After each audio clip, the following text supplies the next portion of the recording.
Everybody, good morning. I'm Jeffrey Rickman. This is Plain Spoken, and I have a friend in the studio today. If you could put Lisa on screen, this is Lisa, and y'all know TJ. Lisa Buffum is a deacon over in Kansas. Yep. At Tisdale. Tisdale Methodist Church. Is the name of the town Tisdale? No, Winfield, Kansas. Winfield, South Kansas. and east of Wichita. Yeah. I'm getting the chat up on Restream, so you folks on Facebook and YouTube can sign in just a minute. Okay, yeah, we should be up to go. Jennifer Groff is already with us, of course. I don't see the social stream, but I will. We are listening to Luther O'Connor preach, and he is a fantastic preacher. He's ribbing everybody. I've always been a fan of the doctrine that preaching is to comfort the afflicted and afflict the comfortable, and that's what this guy is doing. Jennifer Groff says, "Hey, Lisa, everything seems to be working on locals and abroad." For some reason, I accidentally checking the chats here. Hello, everyone. All right, very good. Yeah, everybody sign in. Let us know where you're from, what church you represent, if you're a Global Methodist, your social security number. I'm just kidding, of course. Let us know. Yesterday we started doing polls on YouTube. If you have any polls you'd like us to take, any questions you'd like us to put out to the audience today, we had a good time with that yesterday, kind of getting to know what the audience is like a little bit. So TJ will start generating these here in a little bit. I'm going to be quiet for a couple minutes so I can make sure that I'm tracking with O'Connor as he's preaching. Here's what, well, I don't have it up yet, so I'll show you what he looks like.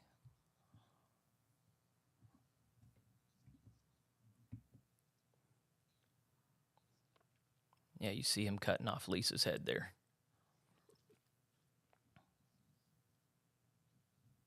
Cast out all fear. So you're not going to be able to hear the stream today.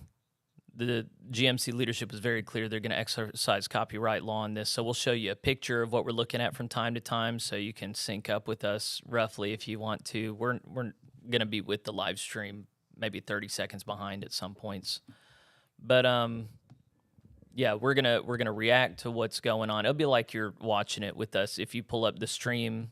And let's see, do I have the stream somewhere? I think I do.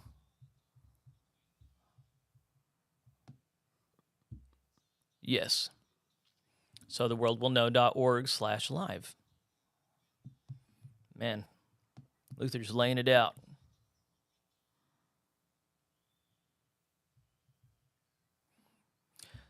You can hear that. I called it an organ in the back, but it's a keyboard. I said I was pleased with the organist. I was confused. Whoever the keyboardist is, I enjoy. I said I was going to stop talking, but then I'm a liar, apparently. Lisa brought this to me today. It's the new hymnal that was produced for this gathering.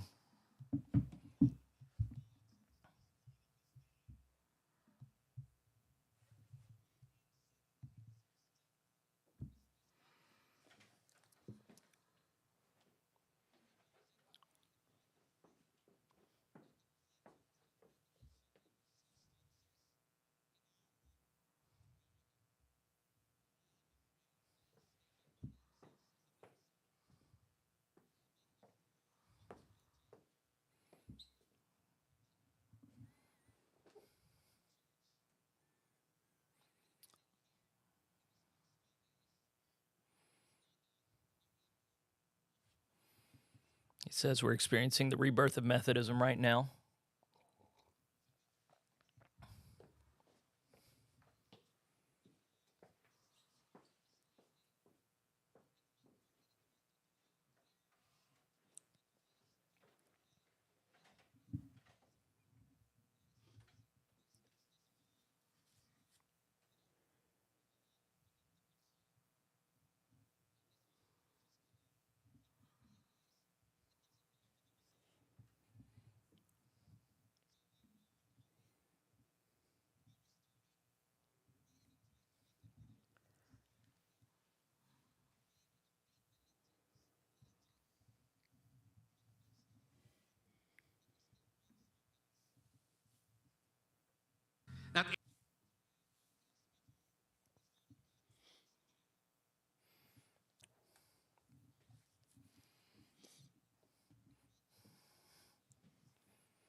Wendy's saying hey to you.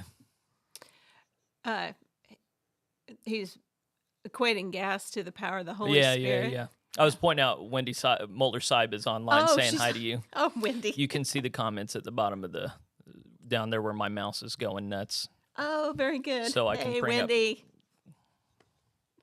I wanted to bring Wendy with me. Yeah, I wanted her to come with you. I know. She's too busy. I know. Too important.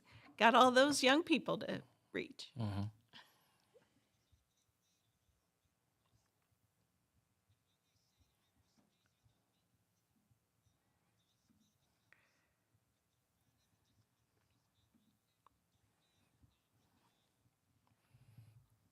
He's just making it very clear that if we want this Methodism thing to go well, we're going to call on the Spirit. We're going to make the Holy Spirit the center of everything we do.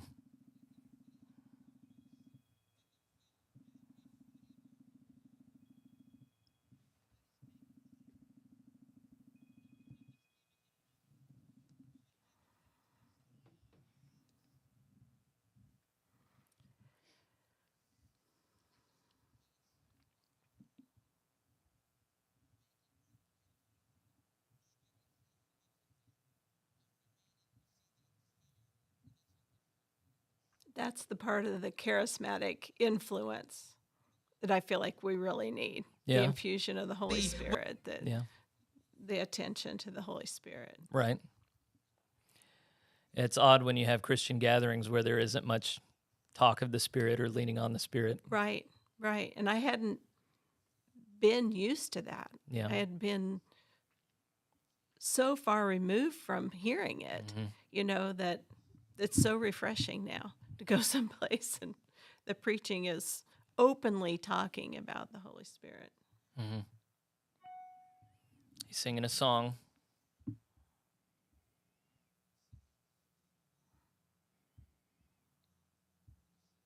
I feel like I've heard this one. But they're playing another song behind him, aren't they? Yeah, no, the one he's trying to do is faster.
Brian's your husband's name? Yes. He's with us too. Oh, and Grace is my granddaughter. Oh, okay.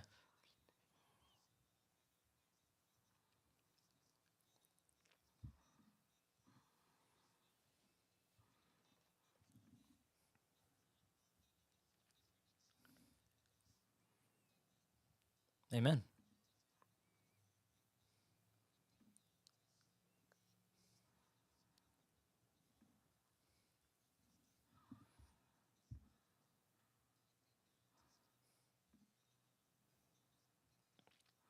He's doing an altar call.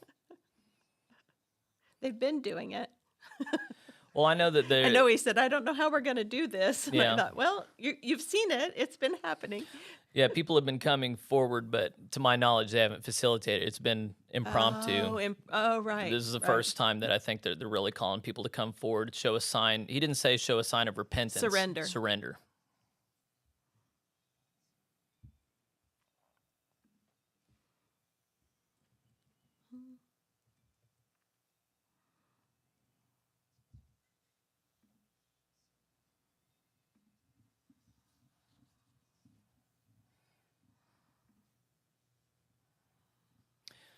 A lot of movement on the ground. Of course, you can only see the back of heads.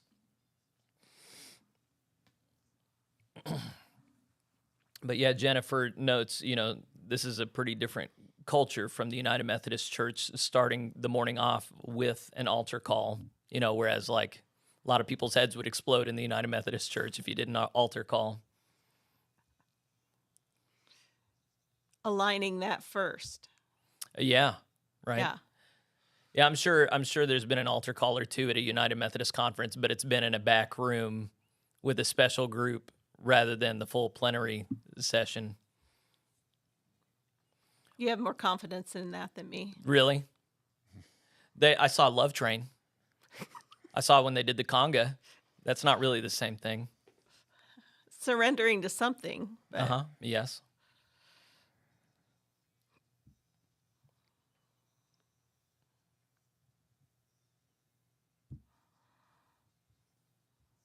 I will make room for you to do whatever you want Yeah. to. I'm ready for that. Chris Akers says the Spirit is moving in this place. Jennifer's wanting to make sure that the audience takes note. If you've been listening to him for, it was probably about 15 minutes ago, he did a bit of admonishing against this separating of people in the church by nationality or special interest group. He's saying, that flies in the face of Pentecost. And he's wanting us to be a Pentecost church.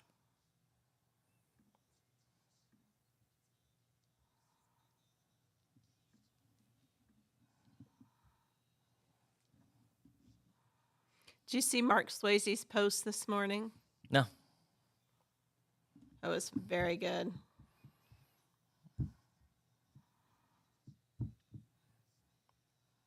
I think I'm friends with him. I think you can see it even if you're not. Mary Lou shared it. Oh, no, we're not friends. The reports of the profound experiences, I think that's very powerful. Sterling Allen had one too. Yeah, I saw that get Did you passed see around that yesterday. No, that's Lauren Yates. Oh, they're reposting They're his resharing reflection. it, yeah.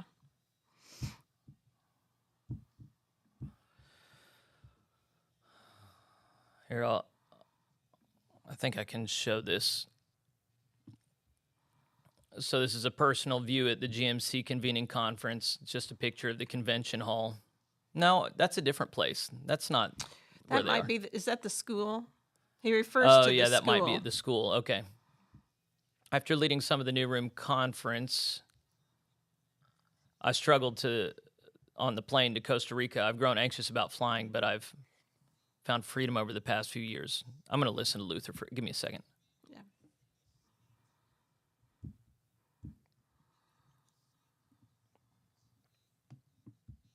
A church.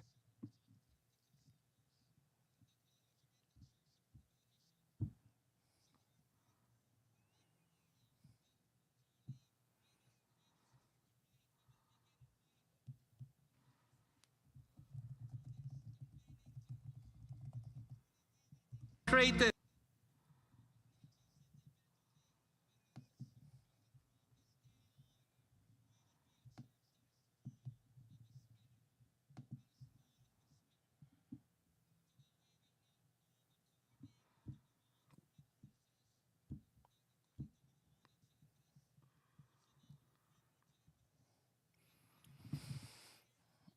A prayer of submission to God.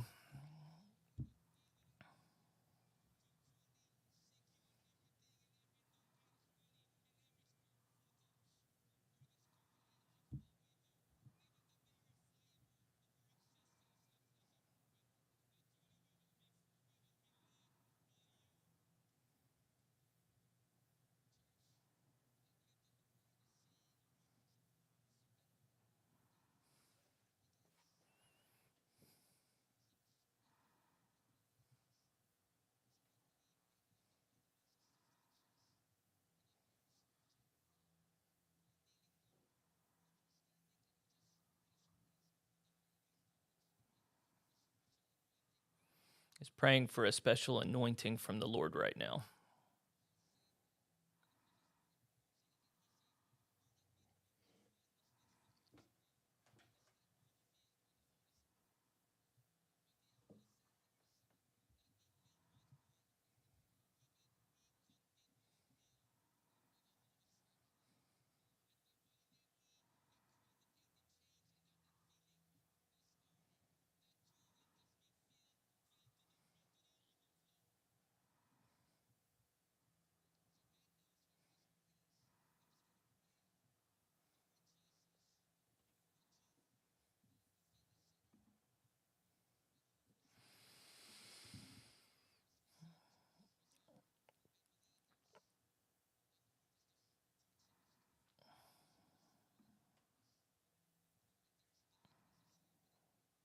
He says deliverance is happening right now. For those who don't know charismatic speech, that's demons being cast out.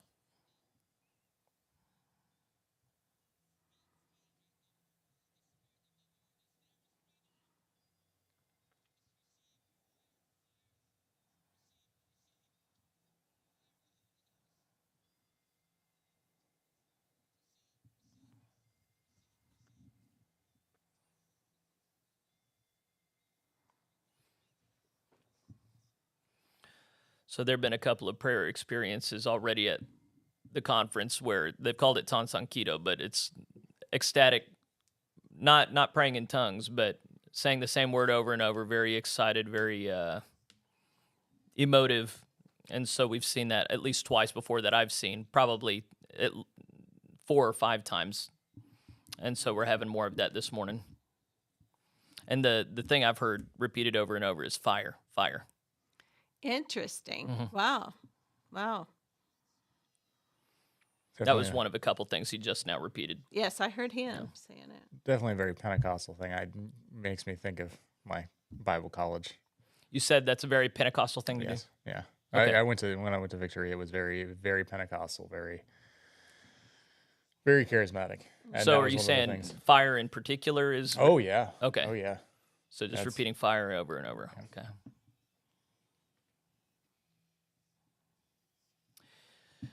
Yeah, fire is equated with the Holy Spirit in a couple places in the scriptures. So our Lord is a cleansing fire.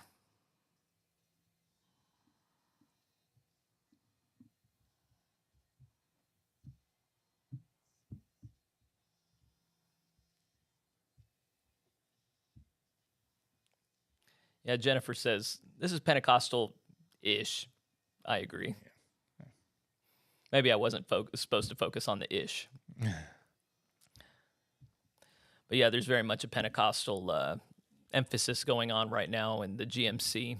And I did interviews with Pete Bellini and Luther O'Connor, both of whom making the case for a very intentional reclaiming of well, not reclaiming. What they would say is that early Methodism was proto-Pentecostalism. They had signs that was going that direction, but then we zigged, and then the Pentecostal movement zagged out of us because there wasn't a proper emphasis on the Holy Spirit. So they're wanting to focus on the Holy Spirit.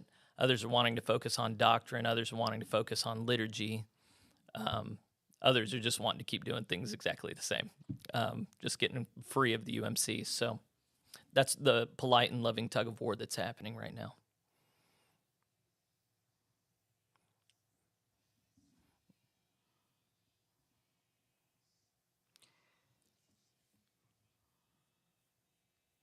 Well, and the truth is, we need all of it. Mm-hmm. We need all of it. We need that reconnection to all of it together to make a way forward that God is calling us in a different path. We can't continue down the same one, of course, but then I don't know. There's a lot that the different branches have to offer if we can pull them back together into Methodism. Yeah. Oh, now they're singing the Doxology. thank you.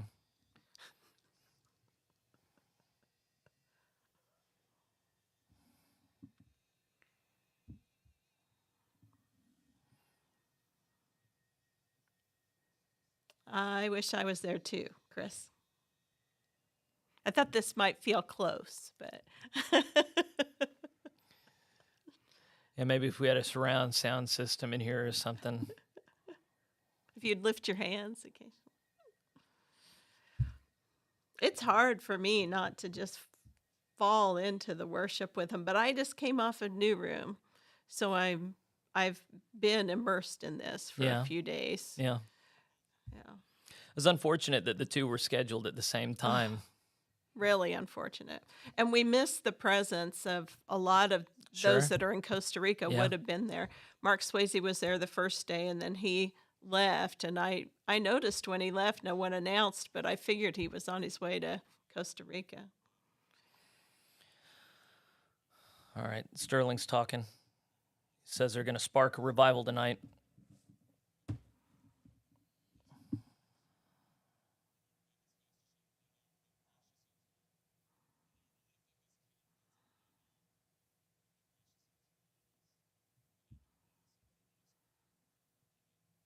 Amen. Oh, I see a cowboy hat in there. There are a few Texans. You're going to wear your hat and worship? Maybe you just put it back on. We didn't see it before. All right, I'll look at Mark Swayze's post that we were reading. He said, every mile closer to San Jose, I felt the weight of something increasing, something palpable. Also, this year's New Room Conference was unique for me. It was a refiner's fire. God was preparing me while healing me. This alone deserves another post. When we landed, I jumped in an Uber and hurried to the Methodist school, the location of the first worship gathering I could attend. 15 years prior, in that same gym at Colegio Metodista Oficial, Ryan, a dear friend, and I began to hear a word from the Lord on our first mission trip serving with somebody whose name I can't pronounce.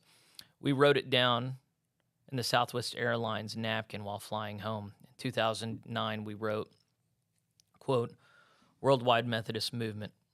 We never forgot those words. 15 years. Here I was 15 years later in the same gym where the Lord had spoken those words, watching a GMC be born. Overwhelming prophetic words answered all these years later. Speaking prophetic words, we'll pick back up there in a minute. I want to check in on the live stream. I think I'm hearing Bishop Webb. Yes.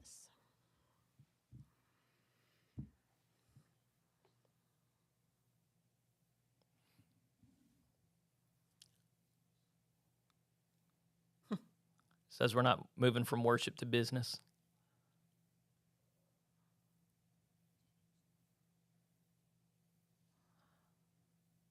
Oh, I see an Okie in the back row. Oh, I'm embarrassed. I can't think of his name right now.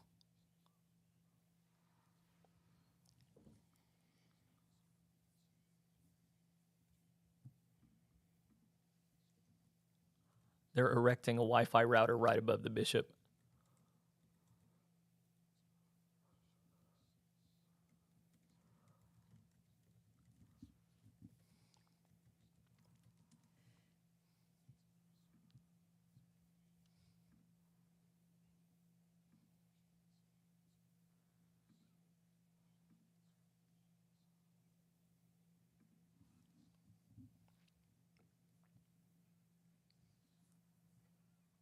It's John Holland.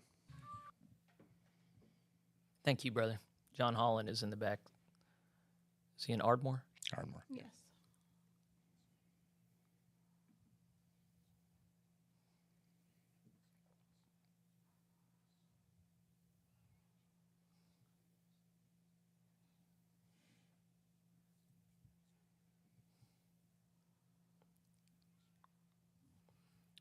He's continuing on the message of submission to the Holy Spirit.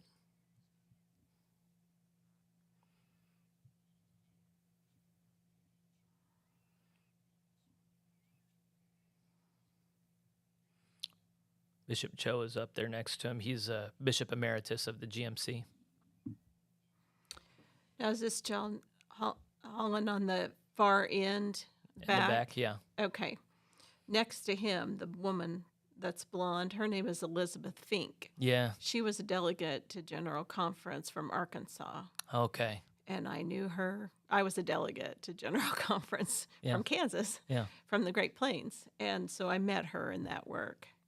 I My don't brother know was when she- remembering that she's the head of young adult ministries for the GMC or something like that. That's probably true. Okay. She's Say her name again, Fink.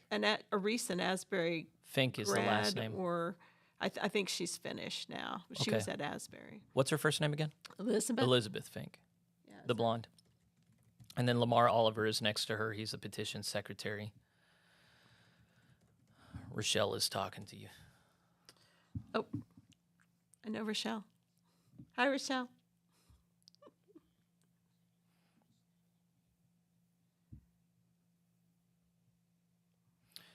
Jennifer has a note of appreciation for the bishops.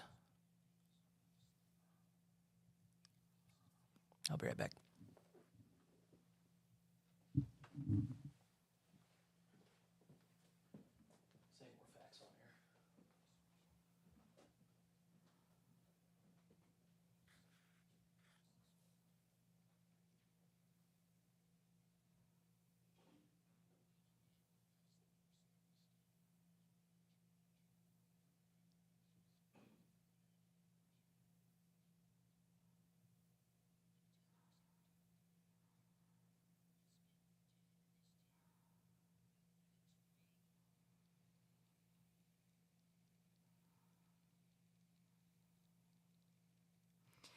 So, TJ, I don't know if I'm remembering this correctly or not, but I'm really impressed with him introducing by name everyone up there with him Oh yeah, and giving them credit for the work that they're doing.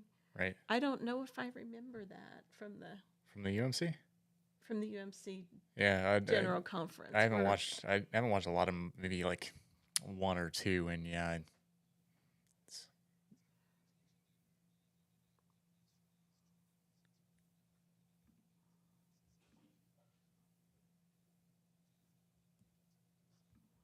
is he talking about the conference journal? Yes. Okay.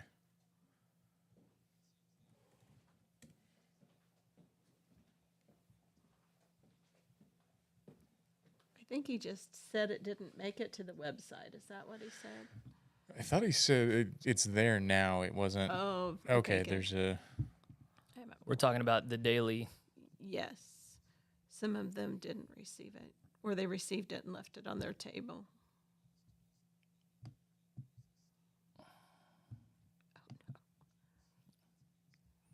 Well, there's a scam email going out from the GMC ostensibly. So wait, Ah, the Daily Journal.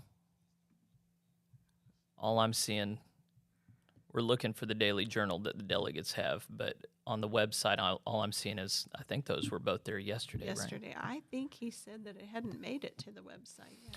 Oh, wait, when you click on it, it gives you a list of files that you can download. Yeah, but those are all different languages. Oh.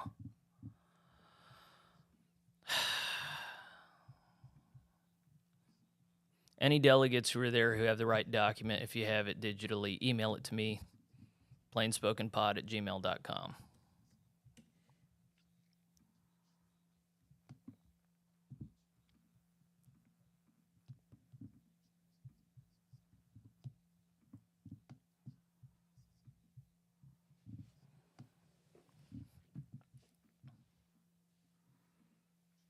Well, surely they'll have it added to the website this morning then.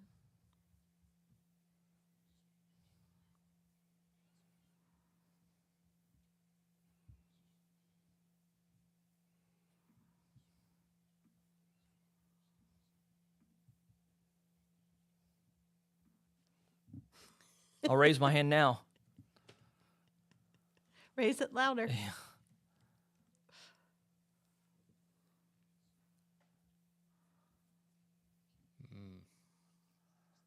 There's Diane Burnett. It'll be in your inbox very shortly, she said.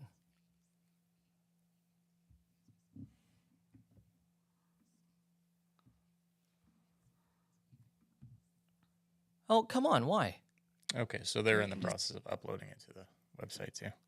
Oh, they are? Yeah. Okay, well, she just They're said... going to get it first. Okay. Because they're sending out via email. Obviously. Is that Zadier Abiade?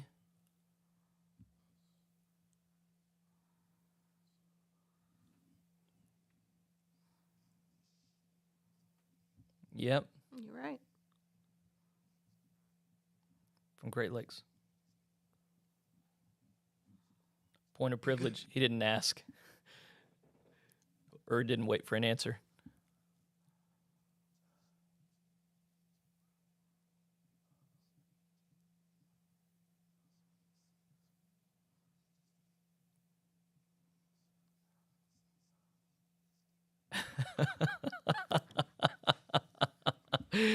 He's saying when they do altar calls, they got to get rid of the bars so that everybody can come forward. And then he used the Acts passage. Uh-huh.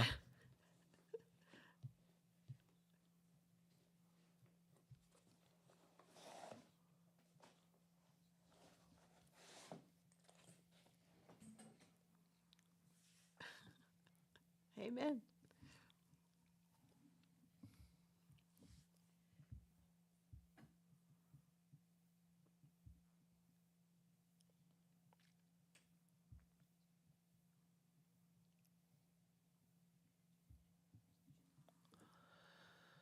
John Howard speaks every morning. He's the head of the agenda committee.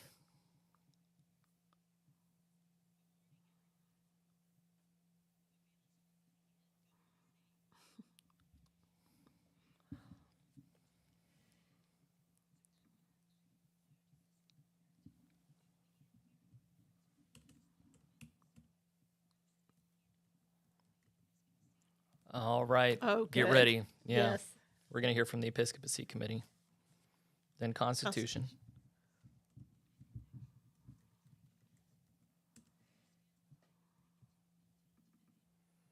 They're going to take a break in an hour. A little more than.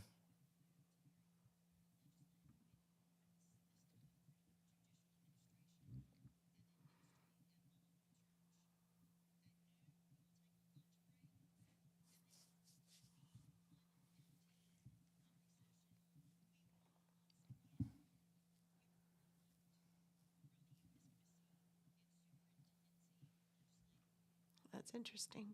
A second report, 215 from Episcopacy. Oh, thank you for resummarizing.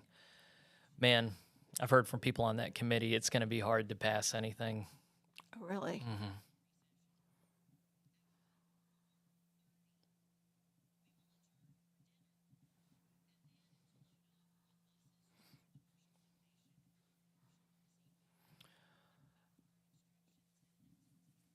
TJ put out a poll on YouTube asking if they wanted the Florida plan, the TLC plan, or if they don't know what I'm talking about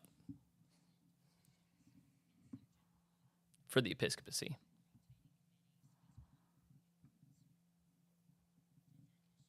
Less voting. You're not nerdy enough if you don't love the voting. Oh my gosh, I couldn't stand it yesterday.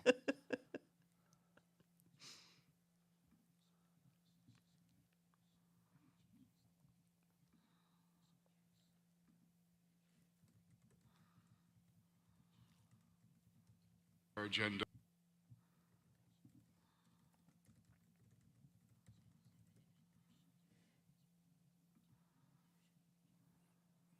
So they're just about to adopt the agenda.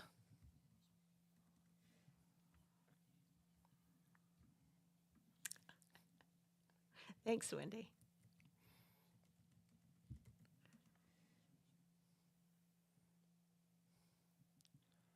See, like I've already got PTSD from the formal voting process. So whenever they're just raising the hand, I'm just going, oh, thank God.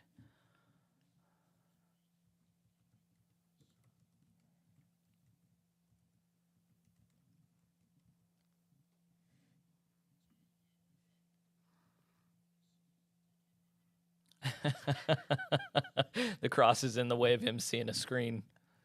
You know, I never noticed that Bishop Webb is actually kind of a handsome man. It doesn't carry over in photos that I've seen of him, but he's in just the way he holds himself. He's just he's a pleasant guy to watch and listen to. I think it helps to know some of his personality. Maybe. When you see the photos, you know, they just project the one image, but when you see him in a setting like this, Oh, Tom Lambrecht is acknowledging they don't have their beloved voting devices, so now they're going to circulate them. Maybe we'll get a minute and I can... Well, if you were like me, you were, when they raised a hand, you were usually on the side that there were just a few hands. Oh, sure, yeah. It was always, yeah. I'll pick up in Swayze's article. Says, I remember at New Room in 2021 when I would see Billy Abraham for the last time. He approached me after a worship and said, Mr. Swayze, I must tell you something. I don't think I'll ever get to see that great revival of the Methodist people. Then he looked at me the only way Billy could and said, but I believe you will. And that's something. He was gone within a month. And he was right, and this week it began. Right. To continue the post, the weight only increased Friday night and Saturday. It felt like I was being given a 100-pound weight on my shoulders, and it increased every hour. I kept crying out to the Lord for its release, thinking maybe it was spiritual warfare. By Sunday morning, I was being crushed. I could barely focus or breathe. Worship began, and I knew I had to sing a song at the end of the service. When communion was nearly over, I considered inviting someone else to sing. It was that crushing. My legs trembled, my heart beat out of control, and I could barely keep myself together. What was happening? I panicked. God, what's happening inside of me? I've always longed for the holy, sang about it. I've invited the more of God. I realize the following statement isn't the proper response, but here goes. I am not sure I still want it. It keeps ripping me alive. At that moment, I felt Isaiah's words, woe is me, wretched man I am. I then felt I had no choice but to speak. It was my turn to lead. Goodness of God, that's a song. I'll be honest, I don't remember much. It felt like I was emptied of strength while observing a heavenly reality. A cloud hovered over our gathering. I can still see it. And the Lord said, it's holy love, and it's for my people. I don't remember much else after that. I remember seeing spiritual rain, holy love begin to fall, and I knew I was supposed to start the song. And then something happened. People began to run to the altar and lay prostrate before God. Women and men began to weep and cry out to the Lord. My dear friend Matt began to pray over people with trembling travail. I saw what seemed to be fire resting on him. I knew God was with us. The weight of his presence filled the room. What were you saying, sister? Fire. A fire, yeah. Then out of my mouth rose a melody. Love divine, all loves excelling, as I sang those words repeatedly over the people. Holy. May I be honest? People thanked me for my leadership the rest of the day. Little did they know I almost didn't make it, and I'm still shaken by it. All right, we're going to listen to Jordan McFall reporting on the Episcopacy Committee. He is our president pro tempore.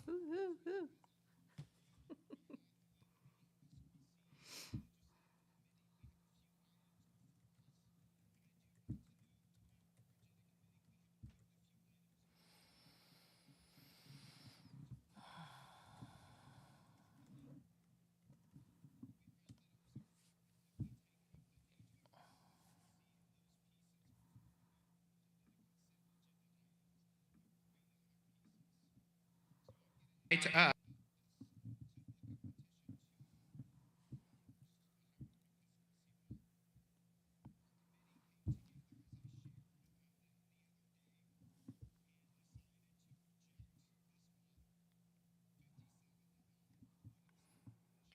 They're rejecting the hybrid model. That's the Florida model. Yeah. Legislative.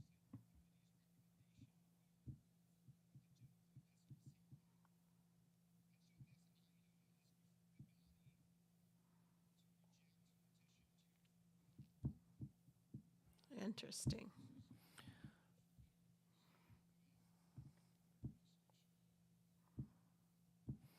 Okay, so they're looking at the document that we don't have access to, right? Daily Journal. I think so. Yep. Oh, they're...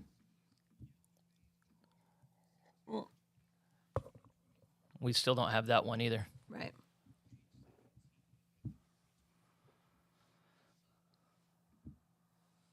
Calls from the floor.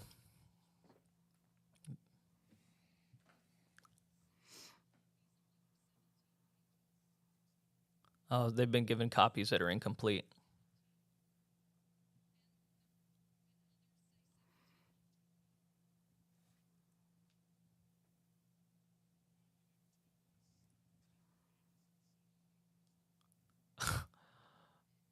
Some gentleman thought it necessary to repeat.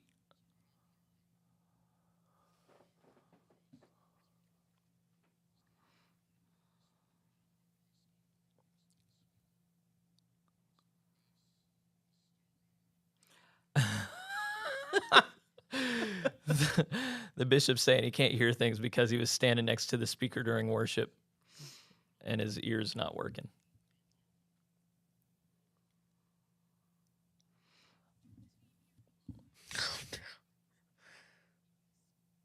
They're not in order.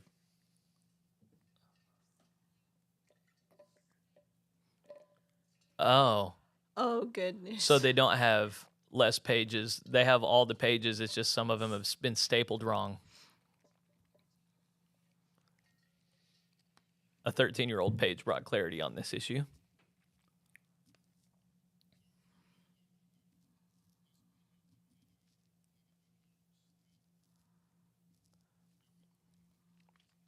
Do we have that poll up yet, TJ?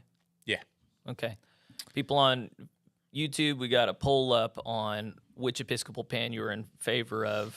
We got course. 4 votes. We've only got 4 votes. Yeah. 1 in favor of the TLC plan, and nobody's in favor of the Florida plan, and then 3 are undecided. Oh, you just had undecided. Yeah, I just had undecided. All right.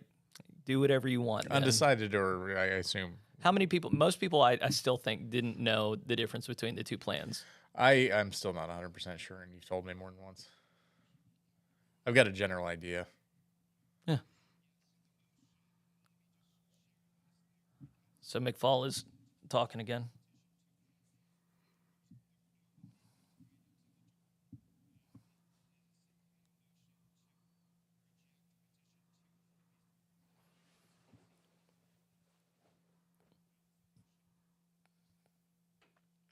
All right, so they're putting a motion before the plenary body. Everybody has to vote in favor of this motion to deny, that wasn't the right word, the hybrid model from Florida.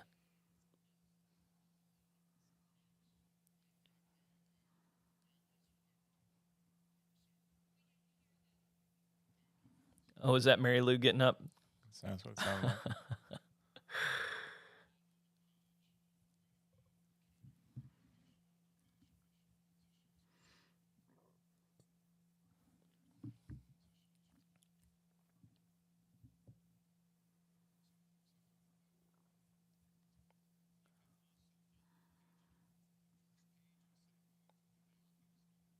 How you get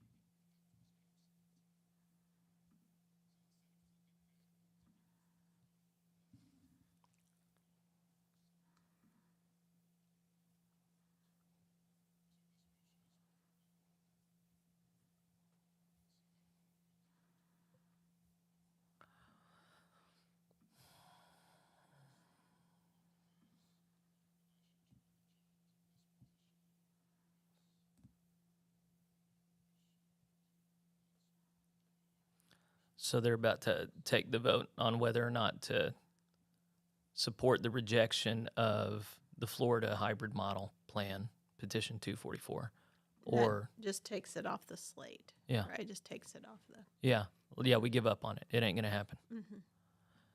Which, I mean, it'd be very strange if this did not pass. Like, that would be a couple hours of undoing. But I'm pretty sure everybody's gonna go with it.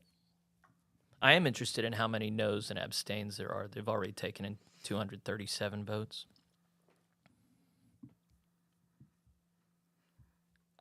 Jennifer says we missed the bee invasion of the last night's plenary. I have no idea. Oh, I Bees do. invaded? Uh-huh. What are you talking Yeah, about? they made an announcement in one of these votes that there was a bee invasion by the front door. and that everyone was going to need to leave. Like literally bees, like insects? No way. And so that they were trying to take care of it and move the bees, but that they would have to exit out of other doors. But How by fun the time they is were that? finished at 5:30, he announced that that had been taken care of and that they could go out that front door. How funny. Must We be had a that happen common- outside of my house, I don't know, 5 years ago. Uh-huh. Some queen bee had left a scent, and all of these bees were drawn to my front door. We had to sneak out the back door Oh, for wow. a day. Wow. So she wasn't still there. The queen wasn't. You didn't have to have them moved. No, she dropped some scent and then went somewhere else, but it sure messed with a few thousand bees. They've got 293 votes in.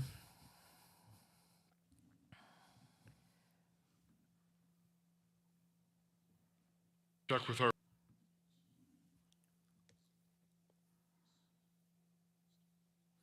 Lisa, do you remember the total number of delegates voting? It's close to 290 something. I thought Last it was night like I thought it was 315. 294 for most of the, or 280 something, 290 something for most of the legislative votes. Okay. I thought it was close to 300. And then we've got the 20, maybe it's 280 in the room and the 20 online. Okay, yeah. You said there were only 12 that said no. 12. Wait, what was the result 20. of that vote? 2 something to 12. Oh, and there were 12 that voted Yeah. no. Okay, that's what you're talking about. Plus 21 on Zoom, says Jennifer. I got to remember this.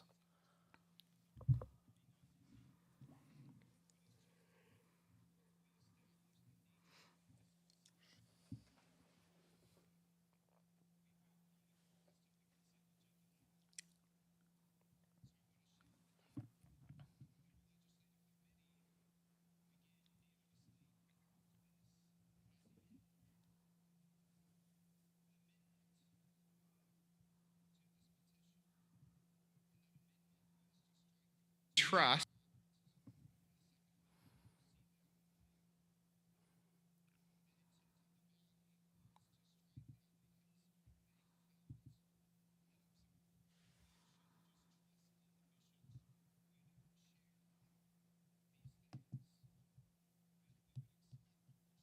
Ah.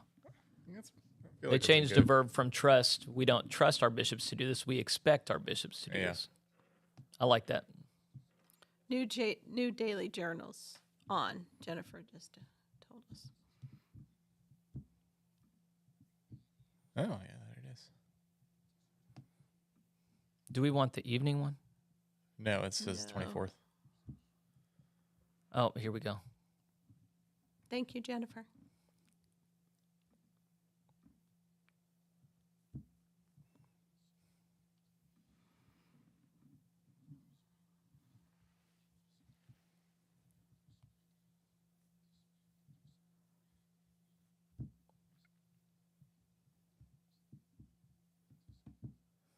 Petition 25 is the one that we were just talking about that changed the trust language. Is that correct?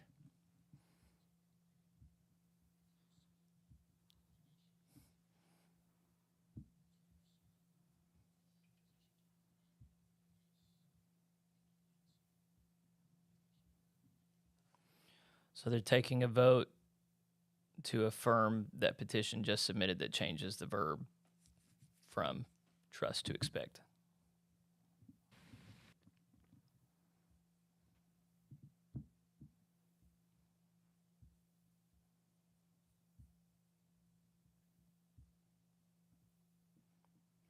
Ah, one of the files they uploaded is a JPEG.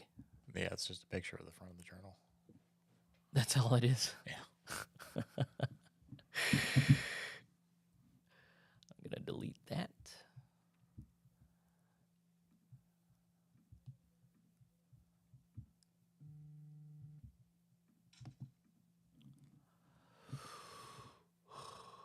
All right, and then I've got the daily journal pulled up, and in case y'all are getting tired of my mug, I'll put that on screen for you here in a second as soon as I can drag it over.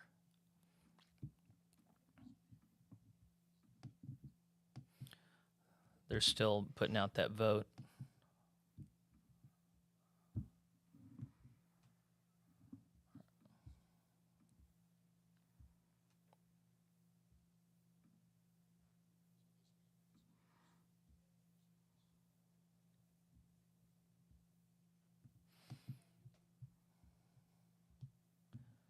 I guess if I was smart, I'd read the minutes from yesterday. That one passes 315 to 3. Okay, everybody was in favor of changing the language to expect.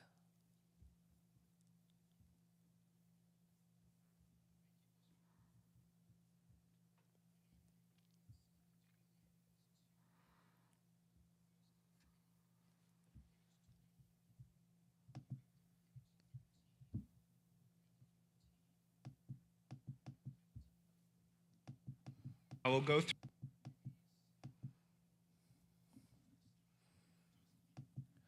You said it's on page 13, 14, 15.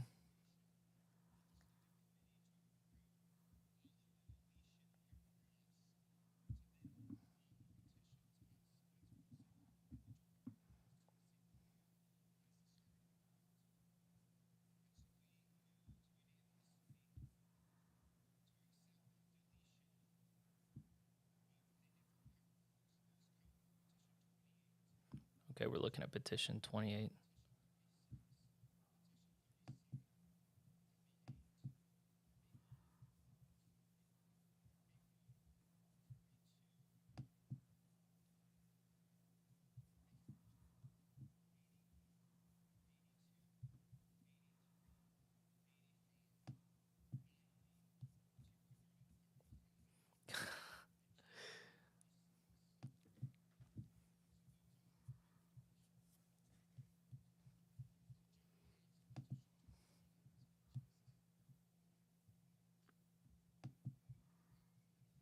What page are we on?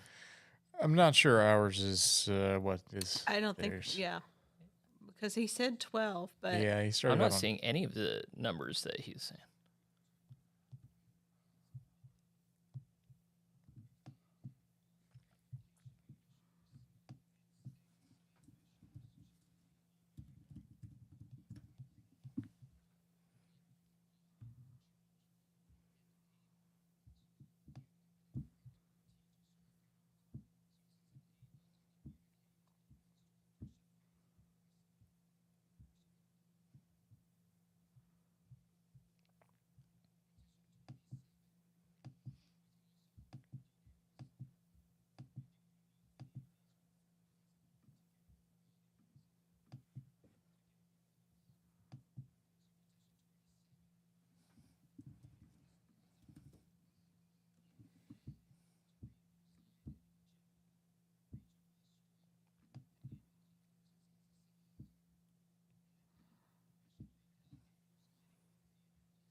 And petition 27 is nowhere on this.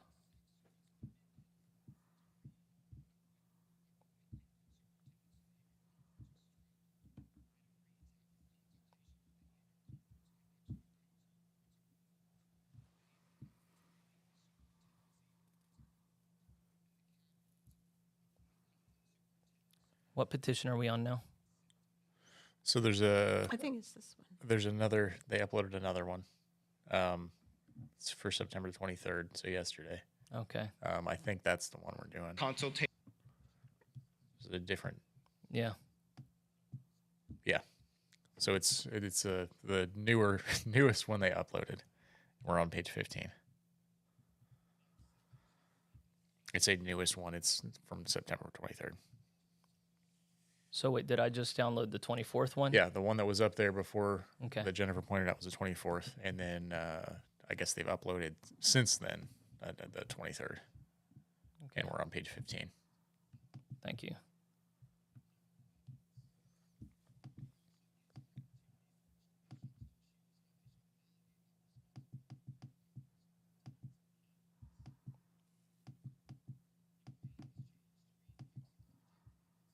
You said we're on page 15? Yeah. Petition 31.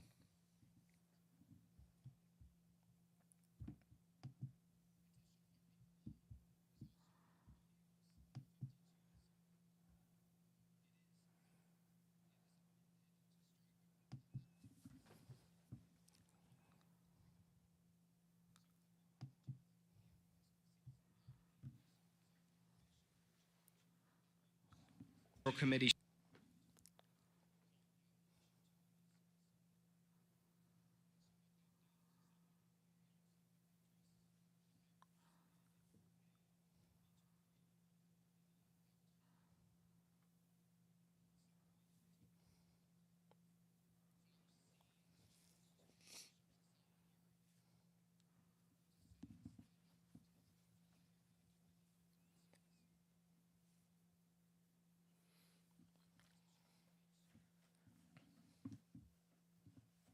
We're going over petition 32 now.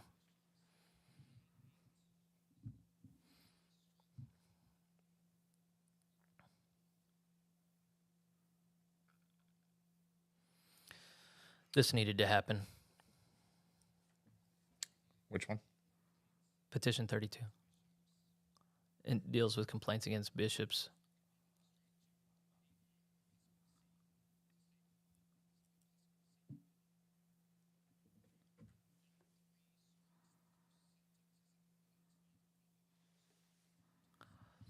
I don't think they wrote this down right, but the problem with the plan was if there were complaints against a bishop that were not dramatic enough that it could go to the assembly of bishops and they'd figure it out amongst themselves. J. Thurl called that foxes guarding the hen house. Mm-hmm. So there needed to be justice sought outside of that body, and so now they're doing that. It was a needed change. 15.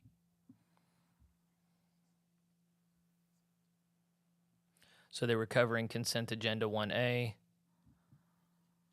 It's in the September 23rd Daily Journal. Took a minute to find that. Yeah. If anybody's looking for it.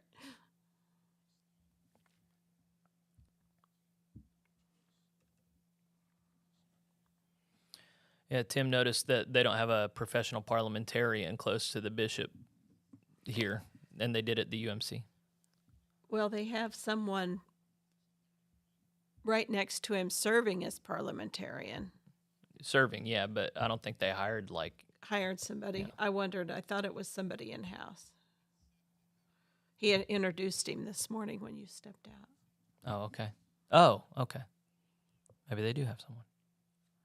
TJ, did you get what that clarification was about? He wanted to know if for petition 31, if the intent was that they accepted it, that they were removed from the committee. And Yeah. Jordan McFall said, yeah, if they accept it. If not, then they're not going to be automatically removed. They're about to take a vote, but then somebody else is coming forward with a point of order or question. Oh, that's Jeff Greenway.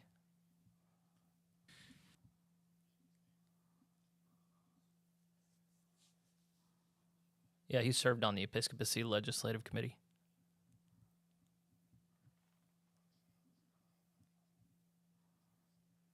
Discipline.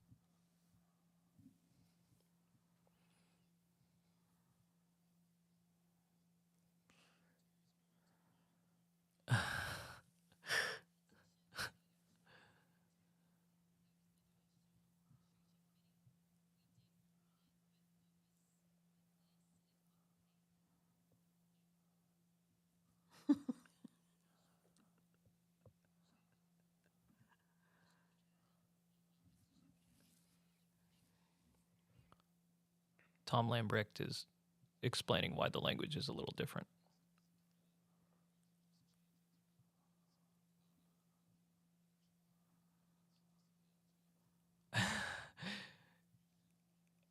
They're dealing with name changes.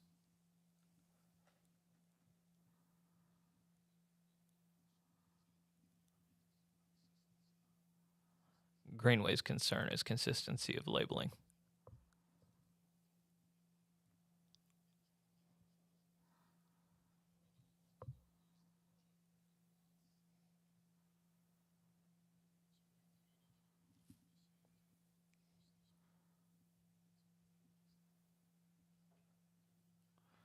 So Greenway just requested that. Which petition was that? Was it 31? Get removed from the consent calendar so this concern of terminology can be dealt with. I think It's so. just a part of petition 80. It's Petition just 80, one part okay. of petition Yeah. 80.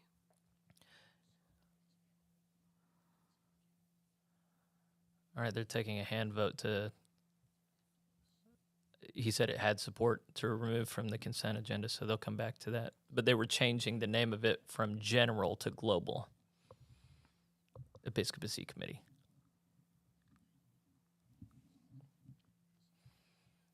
All right, they're about to vote to see how many people support the consent agenda from the Episcopacy Committee. I didn't see anything in there that would inflame tensions.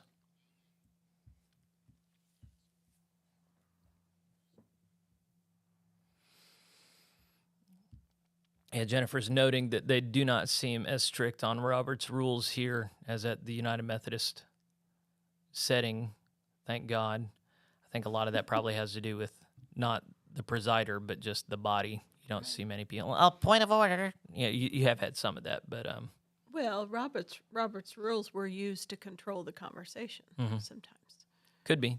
What advocates of Robert's rules say is actually, when used properly, it gives more people a vote or voice. And it should. Yes, But I felt but it like, can be I used the feel like opposite way. Yeah. it was used more as a control the conversation.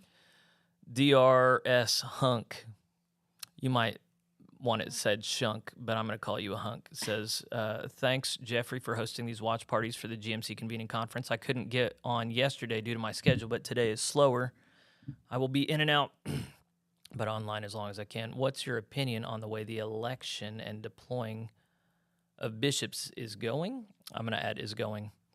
I don't really have one. Well, I mean, the elections, I was a big fan of Andrew Yang's voting options for, I don't know if you ever looked into Andrew Yang and his political party he tried to get off the ground, but it was all based on like figuring out first, second, third place with just one vote. Ranked choice voting, I think is what it was called. And there are problems with it, but I wish we would do something like that in the Methodist system so we're not taking vote after vote after vote, but just everybody ranks their choices first, second, third, fourth, fifth, and then you have an algorithm that calculates it from that. I wish we could do that rather than this prolonged, got to make 50% and pretend like you know these people. So I think it should be like rank the ones you know. If you don't know them, just put a 0. I don't know. And then it's at least more nakedly a popularity contest or something. McFall's reporting some more. IS. Oh, another consent agenda on page 16.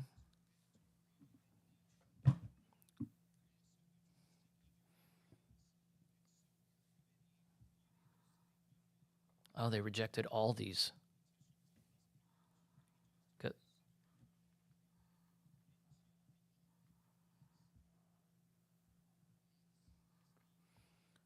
He said that what they have will be incorporated into other paragraphs as needed, but these are all cosmetic and not necessary. Oh, it's so cathartic to have the numbers he says match up with the numbers on my page. That was very It was so unsettling. stressful earlier. 180. So was that hunk questioner asking you how you thought the elections should go or the nominations? Oh, I don't know. I don't know enough about okay, so if we're talking about the Episcopacy, like what they've chosen to do, I don't know how public it is yet, but they're going to throw out all the 9 candidates that were originally selected and go through a new nominations process where there can only be one nominee from each annual conference, and then they'll have 9 total that they look at, and then out of that vote, they'll choose 6, only half of whom can run again.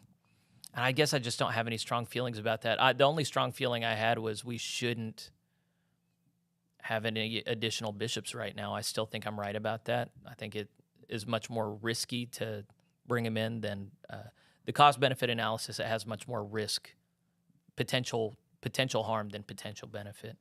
I think we should wait 2 years on that. If we're not going to do that, then the method by which we get them, I guess, I don't care. I don't care if it's fewer or more bishops. I don't care if they're nominated now versus nominated 3 months ago. I don't see how any of that is very circumstantial. Are you in a different place? I'm You in a little probably bit are. different Yeah. place. How do you feel? I like the idea that there's more input from the conferences to lift up. It felt like the 9 names came out of nowhere. Or Well, they came out the of conferences. They came out of, right, but not all the conferences. Yeah, Heartland didn't put one forward. Right. And they then would have Mid-Texas put put one 2 forward. but they didn't have the right amount of time for things to work out to put one forward. And so I like the idea that each conference put one forward, and then let's out of that pool. Yeah. Then we don't end up with 3 from one pool or 5 from one pool. Right. Yeah. It Kinda is left odd it that out. they required that whoever is put forward has to be there on site. I Yeah. don't know. I think like Yeah. they should be able to nominate you. It would have been good. You'd be a great bishop for Heartland. They are, yeah, somebody that's been a pastor for 1 year and 3 or 4 Yeah. months. Perfect. Oh, I'll do it. But if God tells me to, I'll do it. Doug was speaking to Robert's rules. Actually, let's wait on the results of the vote real quick before I get to. Yeah, we'll miss that. They've taken 296 votes. I saw 299 for one of the totals. How It's interesting. not counting the. I was going to say ones how that were on interesting that Zoom. some choose not to vote, but it probably is illegitimate votes where they put too many or too few in there. Right.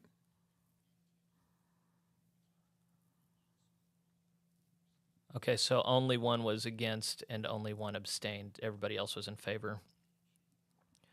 Okay, so no fireworks, no drama. That's great. No. All right, so Doug said the bigger and more contention in the body, the more Robert's rules are needed. A church council doesn't need it most days, but when there is a conflict, I always like to go back to it. Jordan's saying a prayer of thanksgiving over the work that they've done. Oh, no, Bishop Cho's going to pray.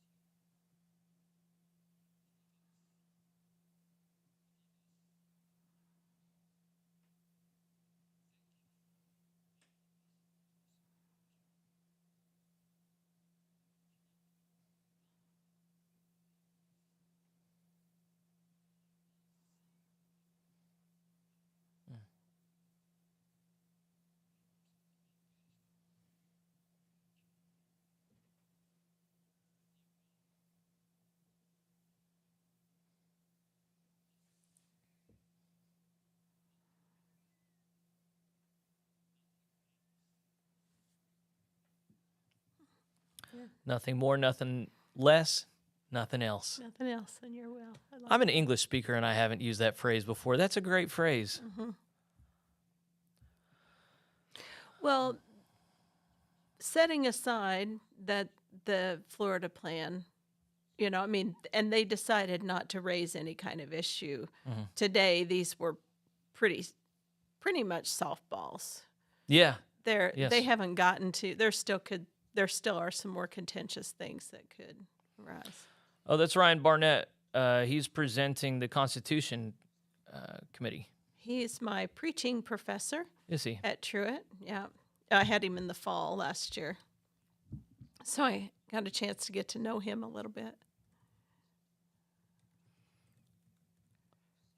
He's pointing out where the Constitution's listed. I think he said page 6. Yeah, page 6.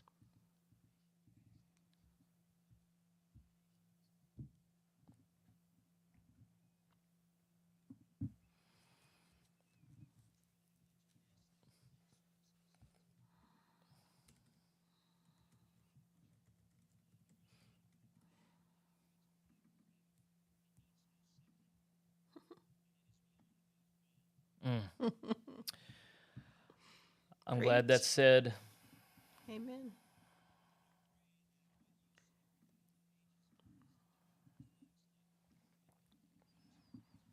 So for the independent Baptists watching, they can calm down now. We're not going to worship the book of discipline. We're not going to worship the Bible either, but we have our priorities straight. And we're declaring it. Oh, yeah. That's what I like. We're declaring it.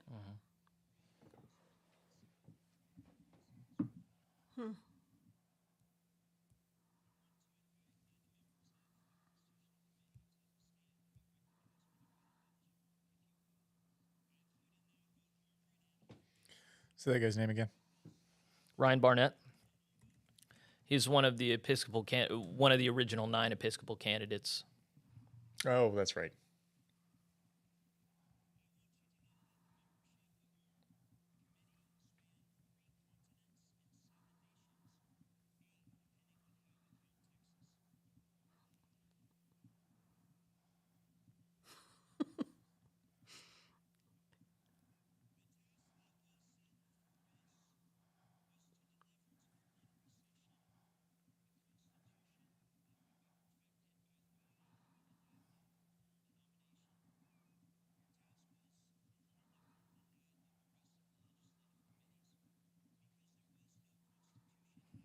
to our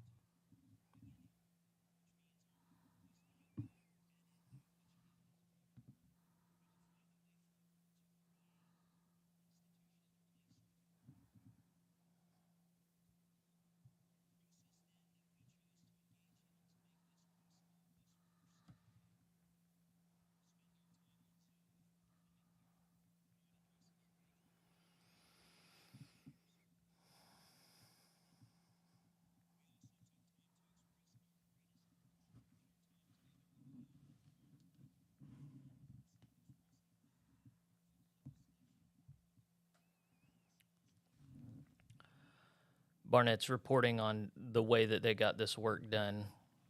If y'all didn't see my interview with Nate Fugate, he walked through a number of the petitions with me and explained some of the principles at play in constitutional considerations.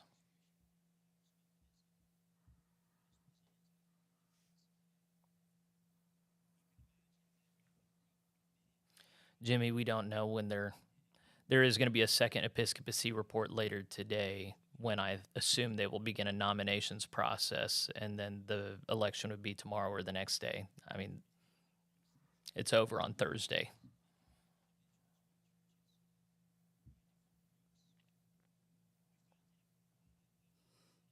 Article 5. Yeah, I'll look it up.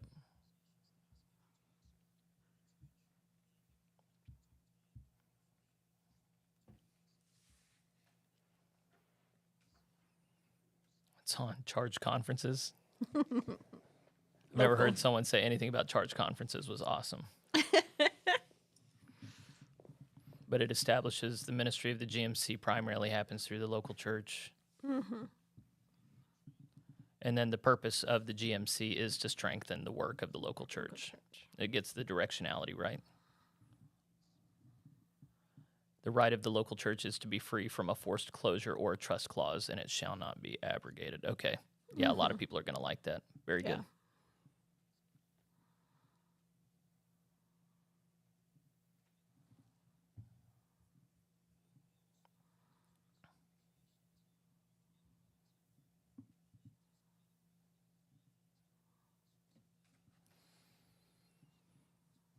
Oh, they're giving David Watts some credit for being a consult for them on their theology.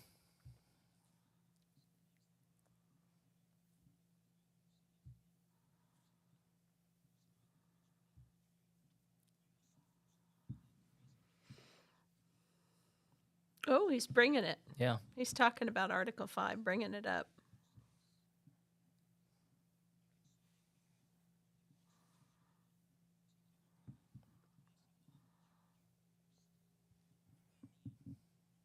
They've ordered this intentionally. The local church, the annual conference, and the general church. They eliminated regional conferences. Yes. You guys are yes. me.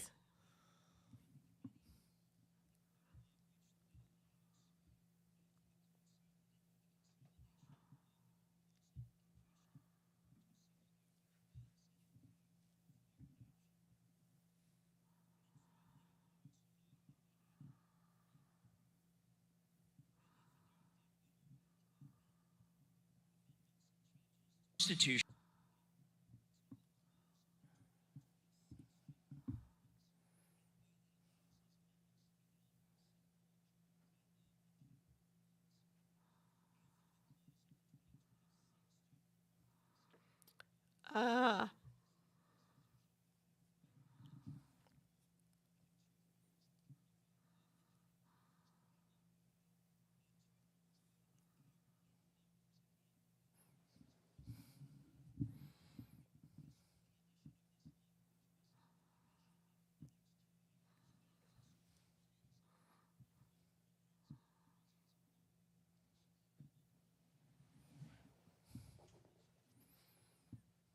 They're making it harder to change the Constitution than was envisioned in the Transitional Book of Doctrines and Discipline Constitution.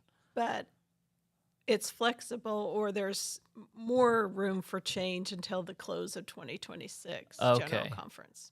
Okay. So in these next years, as what he said, members flood in. Mm-hmm. You know, it allows for more flexibility and then it becomes a more rigid document. Okay, that makes sense.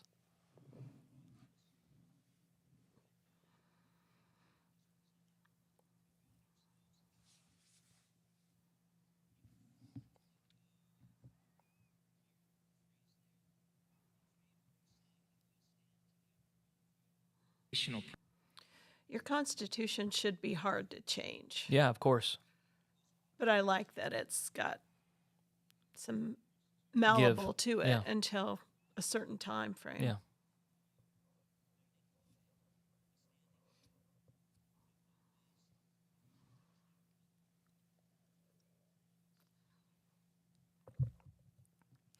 He's acknowledging the contributions of African members of the committee for whom it was harder because they were meeting at a time that was very late for them.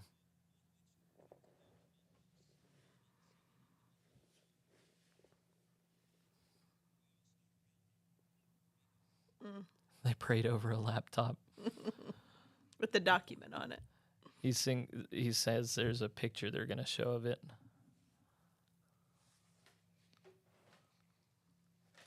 Oh, of course, we're not going to be able to see it. All right. Thanks, AV team. Was this? Oh no, they show it. No, they didn't. I'm ahead of you, yes. Oh.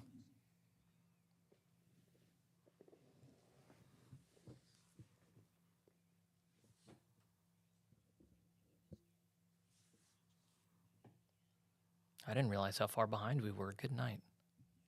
There it is.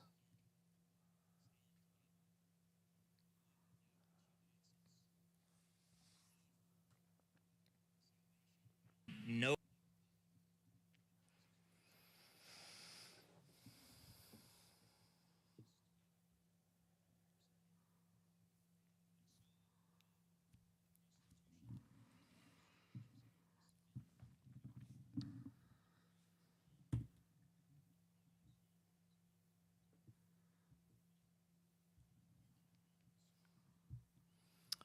That was a pretty good delivery there. He's a good leader. I think he would make a great conference superintendent.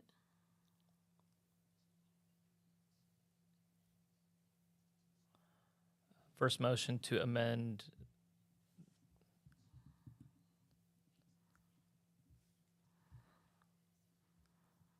under Article 7.10 wants to remove this.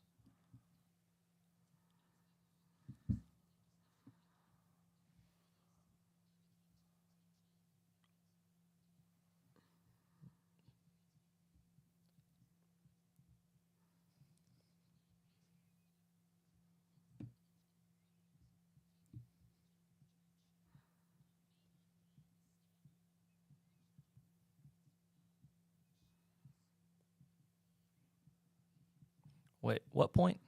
10, Well, to under maintain the records of the annual conference, closed including churches, the record of closed churches annual. Okay. and annual reports find from it, all okay. local churches.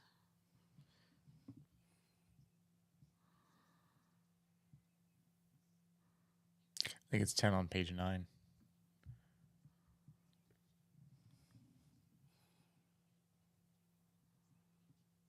She's saying this concern with handcuffing annual conferences about reporting in a certain way. It says to fix the ratio of representation for the general conference based upon the average worship attendance in each Oh, annual I was looking at the conference wrong place. or geographic region in the church. Oh, yeah, I am too. Beth Ann Cook's talking in favor. Article 6. There we go, Article 7. Fix the ratio of representation for the general conference based on the average worship attendance. I'm not finding it, but I'm going to pay attention to Beth Ann. Lower. That's lower than where you Okay. were. She said she is in favor of the Allen Amendment? Yes. Okay.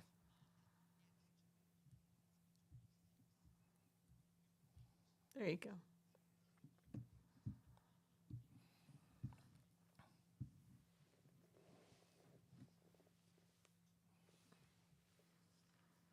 that we can. So the concern is figuring out representation for the next General Conference.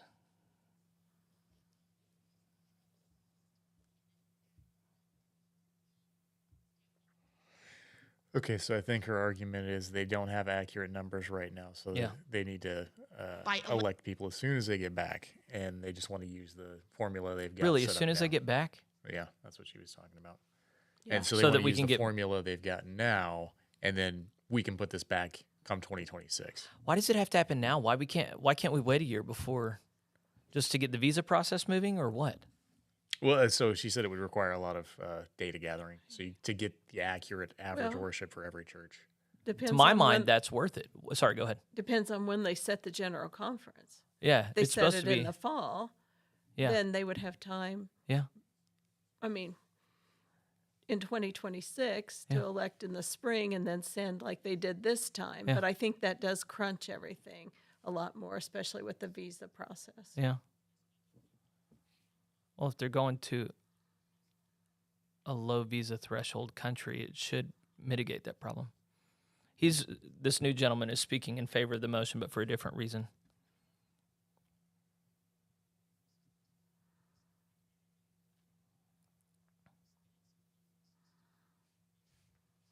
Oh, it's a concern If that you go by numbers, I thought that would come up.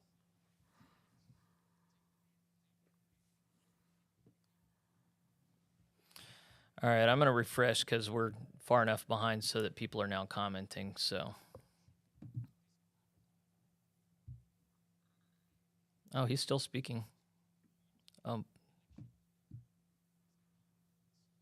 I'm as caught up as I'm going to get.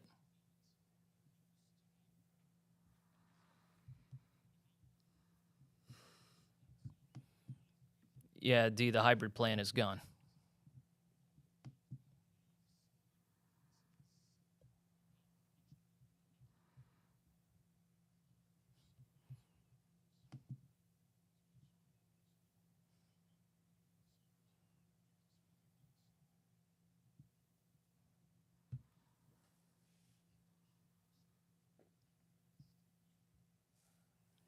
One of the bishop candidates, he's making an amendment to the amendment. And the bishop said, "Bless you." Yeah.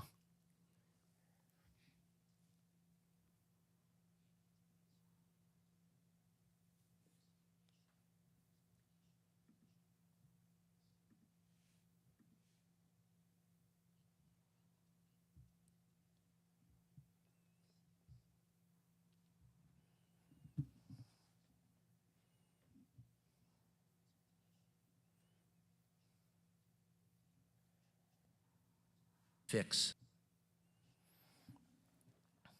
He's wanting to add authority to the Commission on General Conference to decide the ratio for how delegates are going to be calculated. Just this next time. though. Yes. Yes.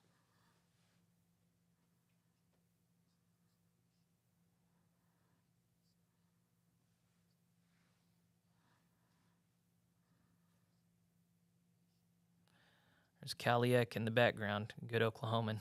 Yep.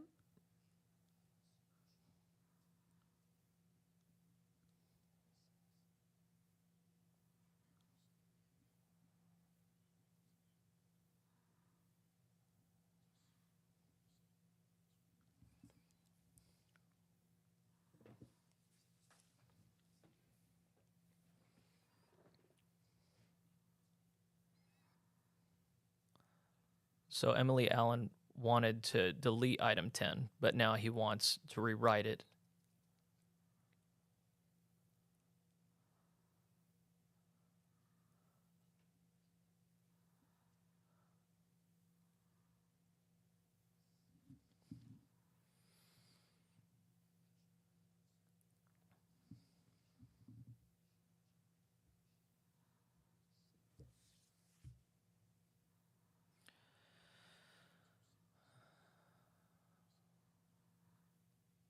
So yeah, if you take 10 out, then how do they figure it? You got to have some kind of language for how they Right, figure it, to right? Replace that.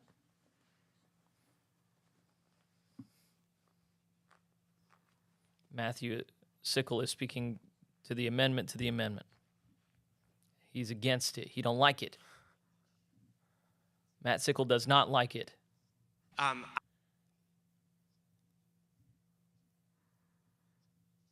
He was on the Constitution Committee.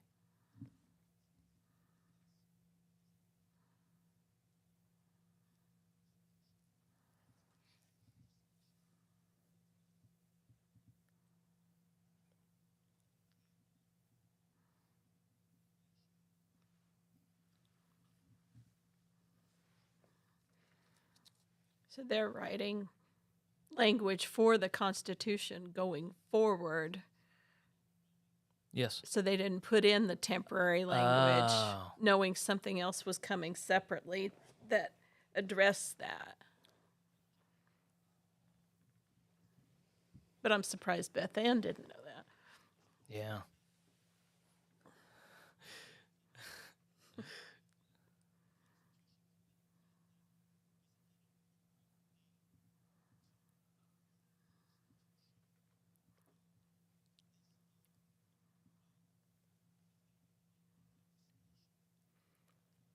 And then it stays in the Constitution. Mm-hmm.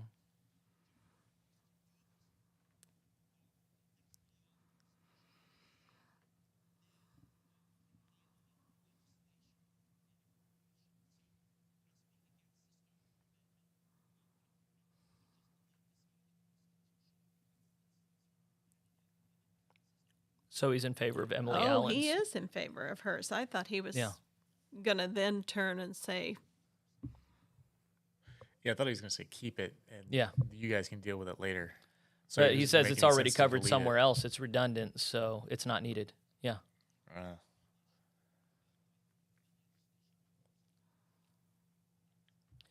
See, this is why you need a watch party. You know, it's hard to track all Exactly. these things without.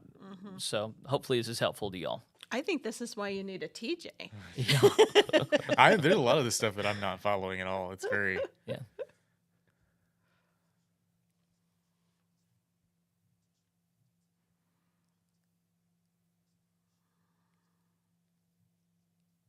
Oh. You said they already adopted something that deals with the ratio. And petition 52. 52. I See, this is the problem with I consent didn't think calendars, they were man. going to go by average worship attendance to set the ratio.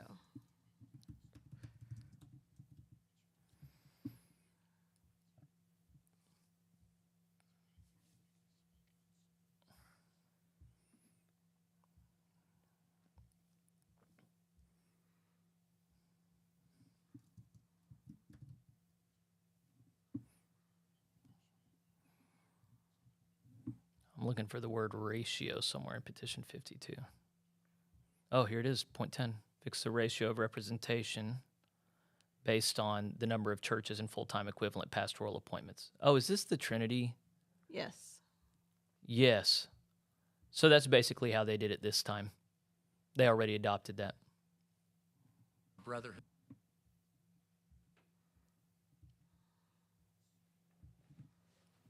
Stover's back up.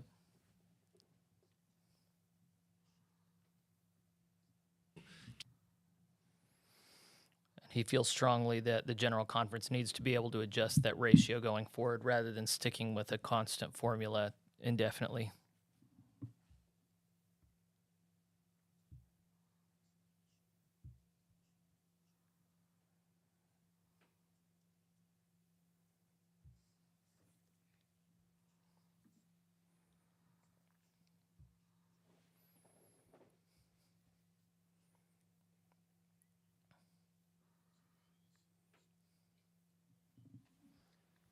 Well, that is just for this next conference. yeah. I don't like the, 24. I would take out the 24 to 26. I don't like the idea of deleting it at all because this is particularly. I mean, going forward, this just outlines the roles of General Conference, and if General Conference is going to choose. The method, the ratio. Yeah, then it needs to be in there. And then just put legislation forward that says, hey, we're not going to do it this in between now and 2026. Yeah, it's going to continue to complicate things. That they're going to try and craft something for the next 2 years that then changes after that and gets solidified. But I'm against taking it out because I just think I'm a radical equal rights person. I just think The numbers, you think they should get the numbers and have the numbers now. If Yeah. we're going to do it, yes, okay. If we're going to do it, and going no forward, we online need to do it worship, this way. only in-person attendance. Because you and I did that segment showing how inflated online attendance numbers were. I mean, it's just Well, hopeless. yeah, with the UMC because they didn't. Even if you were rigorous in the GMC, like nobody's gonna. It gets inflated. There's Well, no way yeah. to do an accurate thing. Well, they need to figure out like, okay, are we doing this views afterwards or people that are currently like high number of people watching? Because you've got it's Kill me. You need No. to be like very In-person. specific. Yeah, No, I would agree. In person only. Don't count the online Yeah. people. yeah, Because that gets complicated. yeah. And sure, I mean, there's no perfect system, but if you want to figure out, okay, where's the vitality, where's the most movement, where are the most people, attendance is the only way to do it. Not number of churches, not number of full-time equivalent clergy. I understand the appeal there, but these parts of the world that have a hard time keeping records, if you've looked at historical documents from the Methodist Church, predecessor to the United Methodist Church, they had very intense reporting, regular reporting, and quarterly conferences before computers, before telecommunications. Every church did it. Weekly Sunday school attendance, weekly worship attendance, weekly income, all the stuff. I mean, more intense than we do today with computers. They could do it. We could do it today if it was a priority. We just haven't Yeah, made who it a would be priority. responsible for it? I don't even know who's going to be Like responsible for a it conference going forward. secretary or superintendent. On the conference level, you'd have to have a buck stops somewhere at the top. Probably the conference superintendent. Probably conference secretary. I don't know. But then, like, they would get fired if they did not do their job. You have to have this level of, Did not did pass. it fail? Yeah, the amendment to the amendment did not pass. So his Stover's amendment.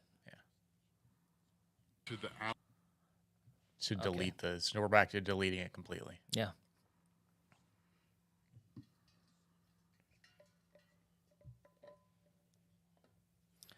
Yeah, Jennifer Groff is noticing how problematic it is to adopt a constitution that's supposed to be eternal, but it has a 2-year measure in it Right. at the beginning, and then it's so hard to change after.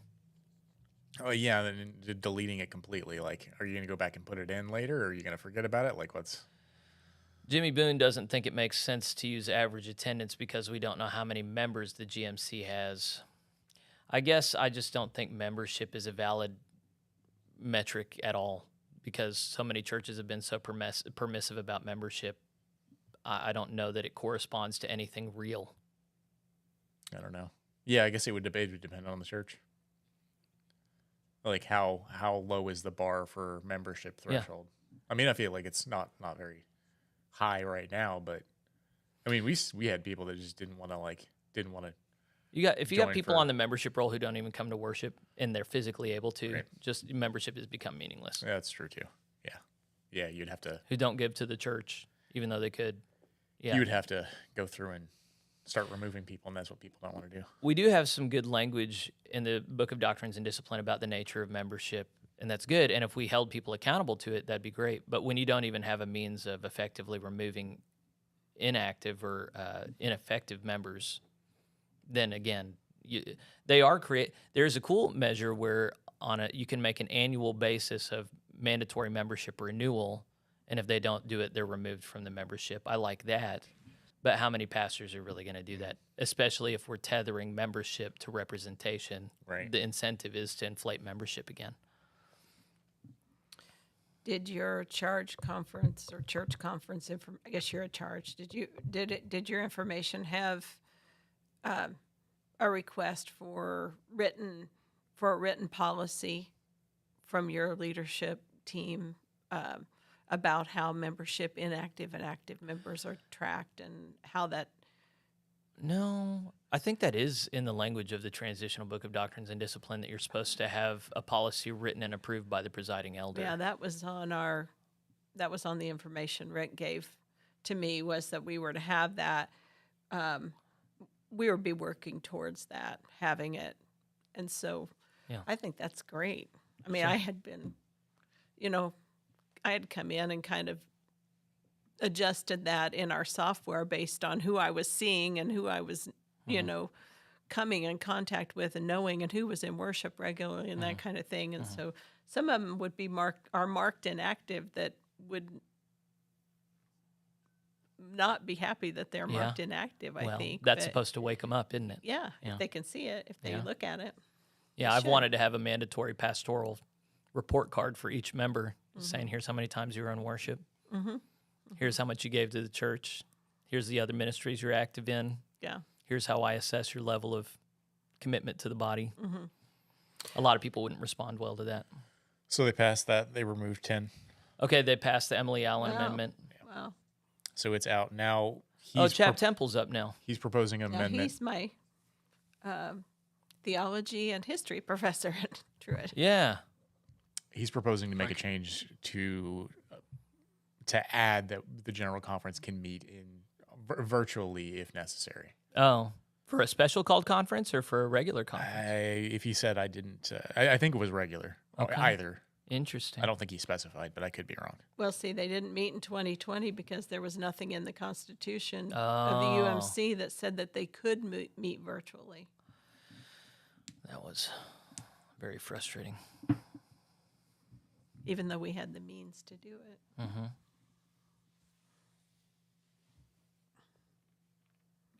Okay. This is to Article 7 on page 8. Now pay attention to the article this time. On page 8. Yeah. 9. So right at the bottom. Oh, No. So it's Article 7, bottom of page 8. Okay. So that first paragraph, it's not, I right. don't think it's an actual. Oh, okay. Number 12, I think he said. Nope.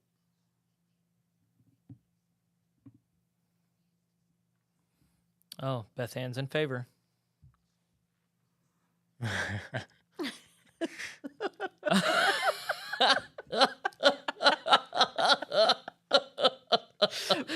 Beth Ann speaking from prior experience.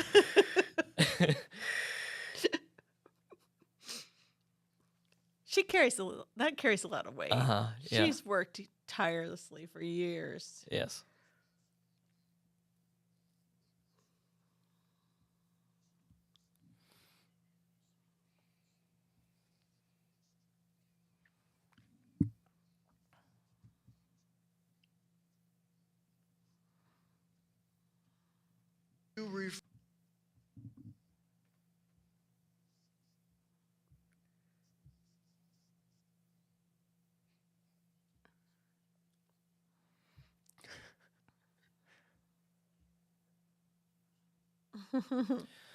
He's just thinking that now we're down to 15. Yeah, Jimmy, when pastors are willing to lie, then there's no metric you can count on at all. But at least attendance, if pastors don't lie, corresponds to something real. But they can make up membership as easily as attendance. So there's no benefit to using membership over attendance that I can see. Hopefully people in the GMC are more afraid of hellfire if they lie than people in the UMC. And if pastors are found to be reporting false numbers, I do hope they're removed or chastened harshly.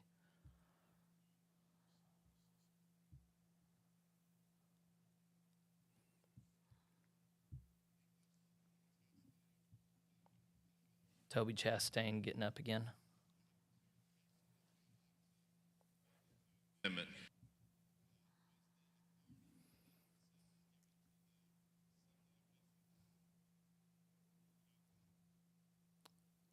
He's asking Chap Temple if the authority for this decision was given to the Assembly of Bishops. Why is he saying that? He didn't declare it. Oh, under the approval of the bishops of the church. Now he's making an amendment to the amendment.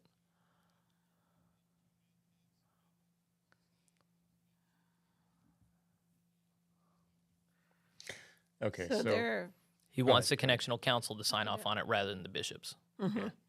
deciding who has control of the decision on this. Yeah.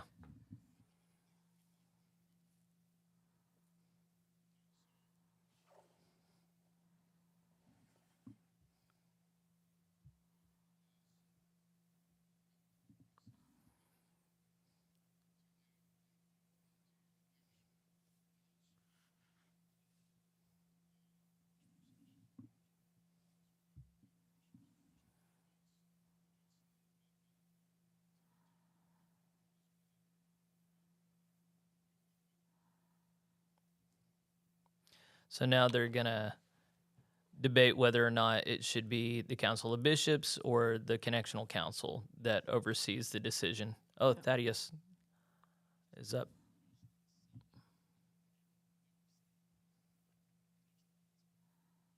This would be work.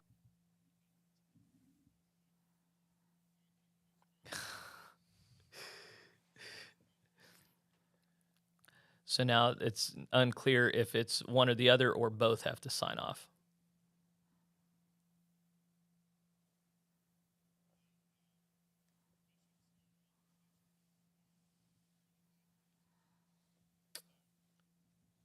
No.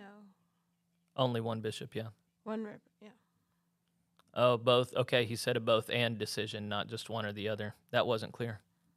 Well, I think he changed his amendment. Maybe, yeah.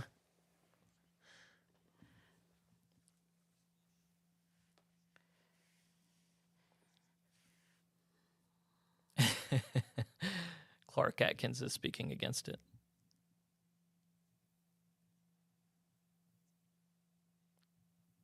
Doctrines.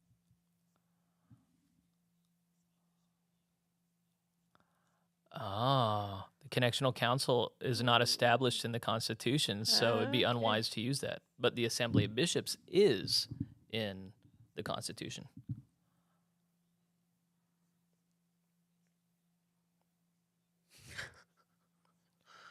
You laughing at how nerdy this got? I know. I'm trying to. It's just. I guess I thought some more of this was set in stone than it actually is. Yeah. I mean, the question that comes from that is why isn't the Connectional Council in the Yeah, because if Constitution the now? is it in the Book of Discipline? I mean, it's stipulated, but is it in the Constitution? Is the question. Well, and yeah, and we haven't even. The adopted Constitution is the Constitution one, yet. the part that's the hardest to change. It can still change, but I think it requires a 2/3 margin in person, and then of all the annual conferences voting.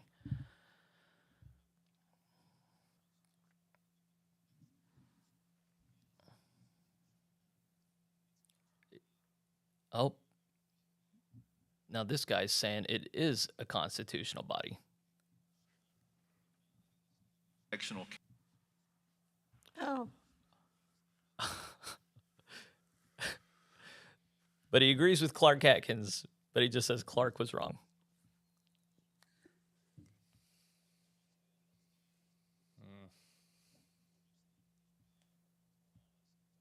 He, so he's saying that the I think bishops, it's already allowed. The bishops can already call a conference, and if they decide to Oh, yeah, call they're already given that virtual authority. one, then they can, Yeah. and we can just trust them to do it. And They already I have like that the authority. definition. Yeah, Okay. I like it being defined.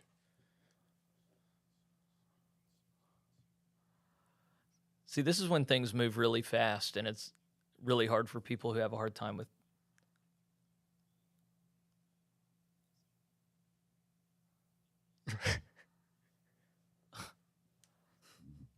Just say what you got to say, man. Carl Newshafer.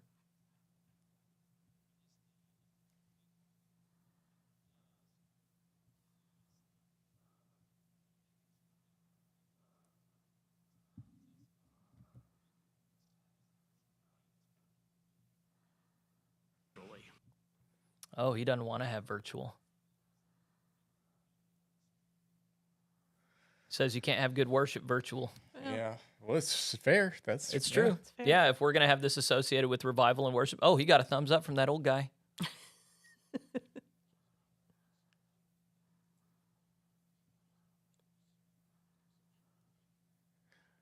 Yeah, no, the problem is if stuff needs to get done, like Yeah. I appreciate the sentiment of that, Yeah. but sometimes it really is just business.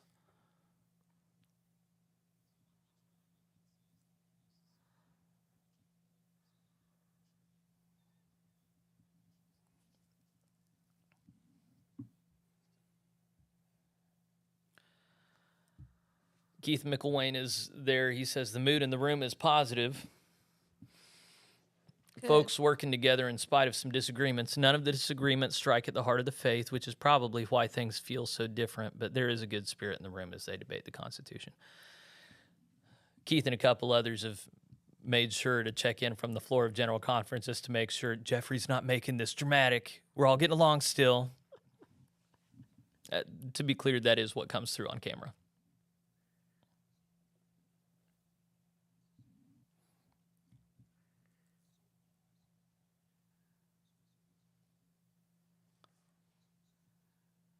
Majority.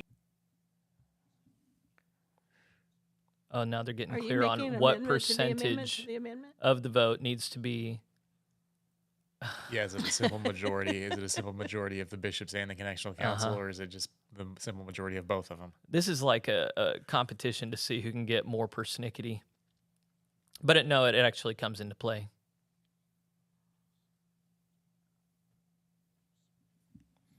All right, so we're back to the temple amendment.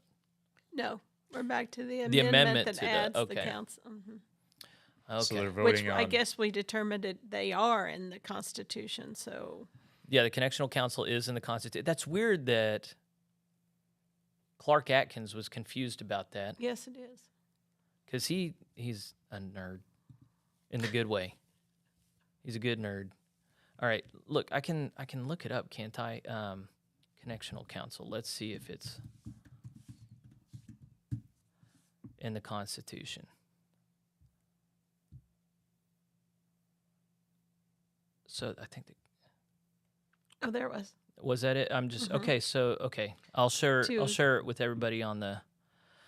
So this is in section Article 7 of the General Conference, and it says in point 5 to define and establish a connectional council with Which is- delegated authority from the General Conference. Right there in the list we were in. Yeah. We're just adding to that list. So So maybe there was a previous version that Atkins had read, and it wasn't in there, but this is the Maybe new so. version. Because Atkins is not a sloppy man. right.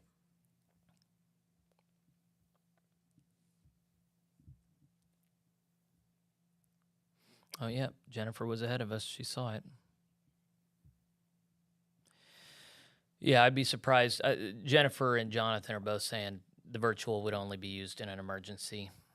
I think that's right.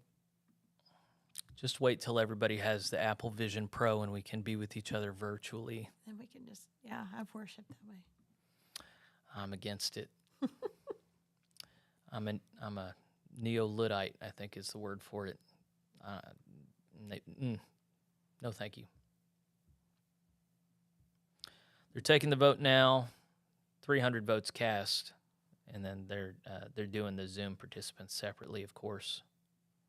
What was the number of Zoom participants? 19? 21. 21? All right, and I see in the text that they supported it by 221 votes. That's the Chastain amendment to the temple amendment. So this puts... That gives them both the authority. I'm going to if we're this far behind, I want to reload it again.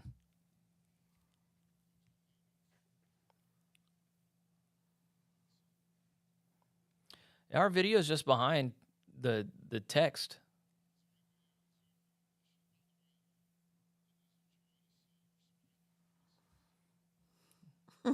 The bishop can see all the people on Zoom.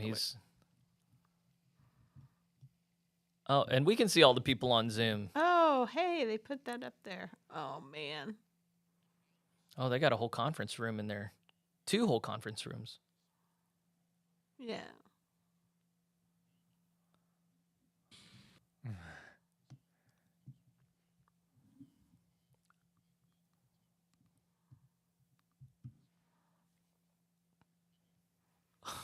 Now we're going to pass the temple amendment. I think there's strong agreement that needs to be in there. Yes.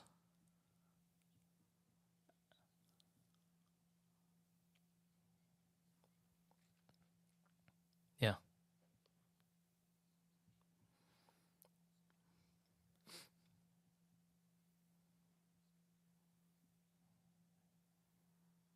All right, Tom Lambrecht is going to read the whole chapel amendment as amended.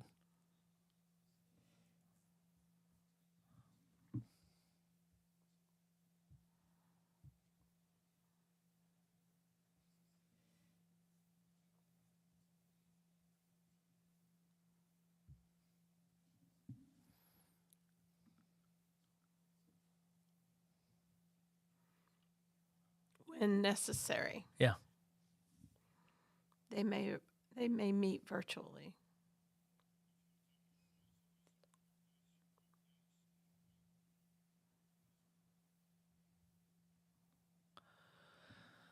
So they're taking another vote now on whether or not the bishops and connectional council together can call a virtual session as needed.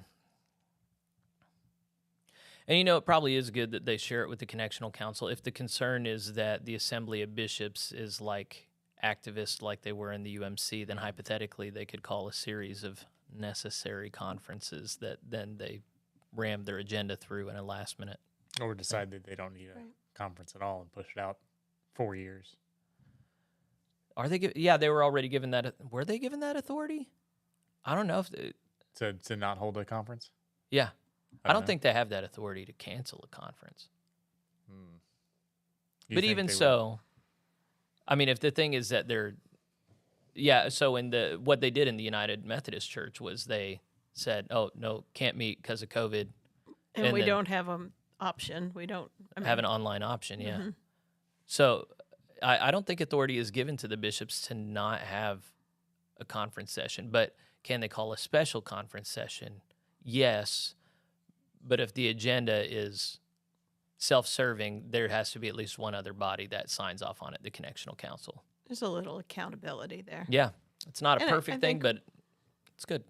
We're still operating, and we will for a while, out of a how far do we trust the bishops? Uh-huh. We're still Yeah. operating on that. 289 votes cast.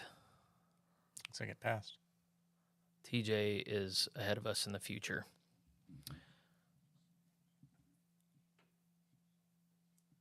He said 26 did not like the amendment. That's interesting. They probably just didn't want ever have the virtual Yeah, maybe. because of the worship, like the guy spoke. Oh, they're having Keith Boyette come to share an exciting Special announcement. announcement. Do not fall down, Keith. Ugh. Somebody get a hold of Keith. Everybody's making the same The joke. bishop said the same thing. Somebody get behind Keith. I'm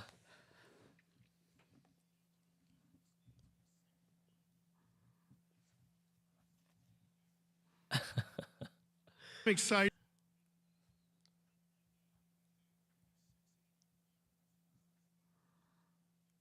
We have 36 conferences.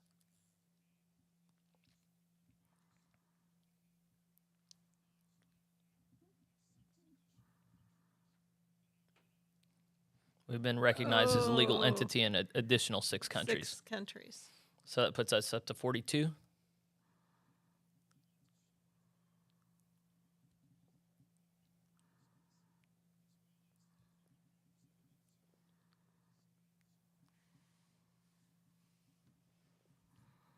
Mozambique.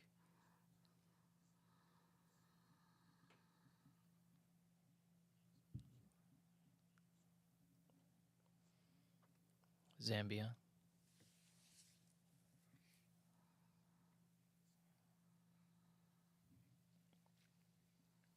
They have reps there.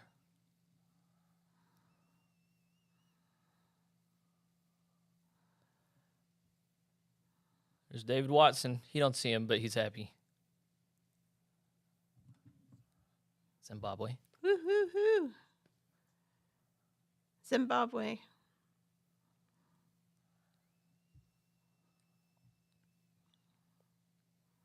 That's exciting.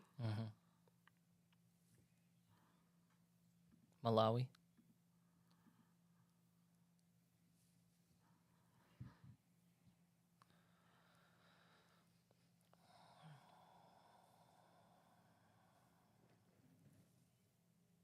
Peru.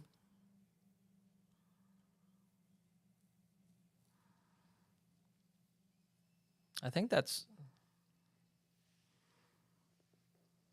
Never mind.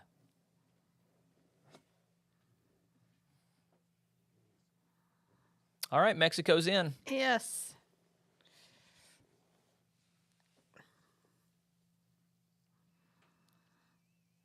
worldwide Methodist movement, Yeah. like Mark Swayze's vision 15 years ago. Yeah.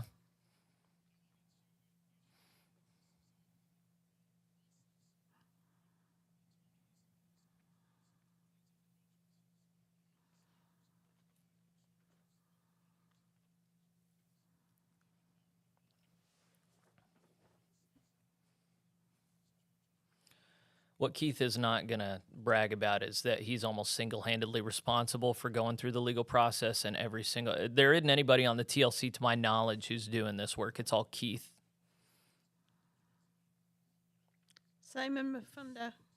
You know he's going to be at Tisdale? Did you get my email? No? Yeah, I sent you an email last Yesterday? night. Oh, okay. Maybe I did get it. Yeah, he's going to be at Tisdale October 5th. Great. Well, maybe I'll drive over. Yeah, He and I are friends. Hour and 40 minutes. I blaze the trail. I talked to him this morning. He still calls me Rick, though. I don't give him a hard time. Yep, we're hosting him. I sent you an invitation. Okay. Well, I think I'll probably come. I'd love to see him. Shake his hand. I'll probably hug his neck if he'll let me. If you can reach him. Okay, they're going to take a break. Okay, a 20-minute break. Ooh, he says we're going to get the Constitution done before lunch. Okay. Pray. They're praying.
Yes.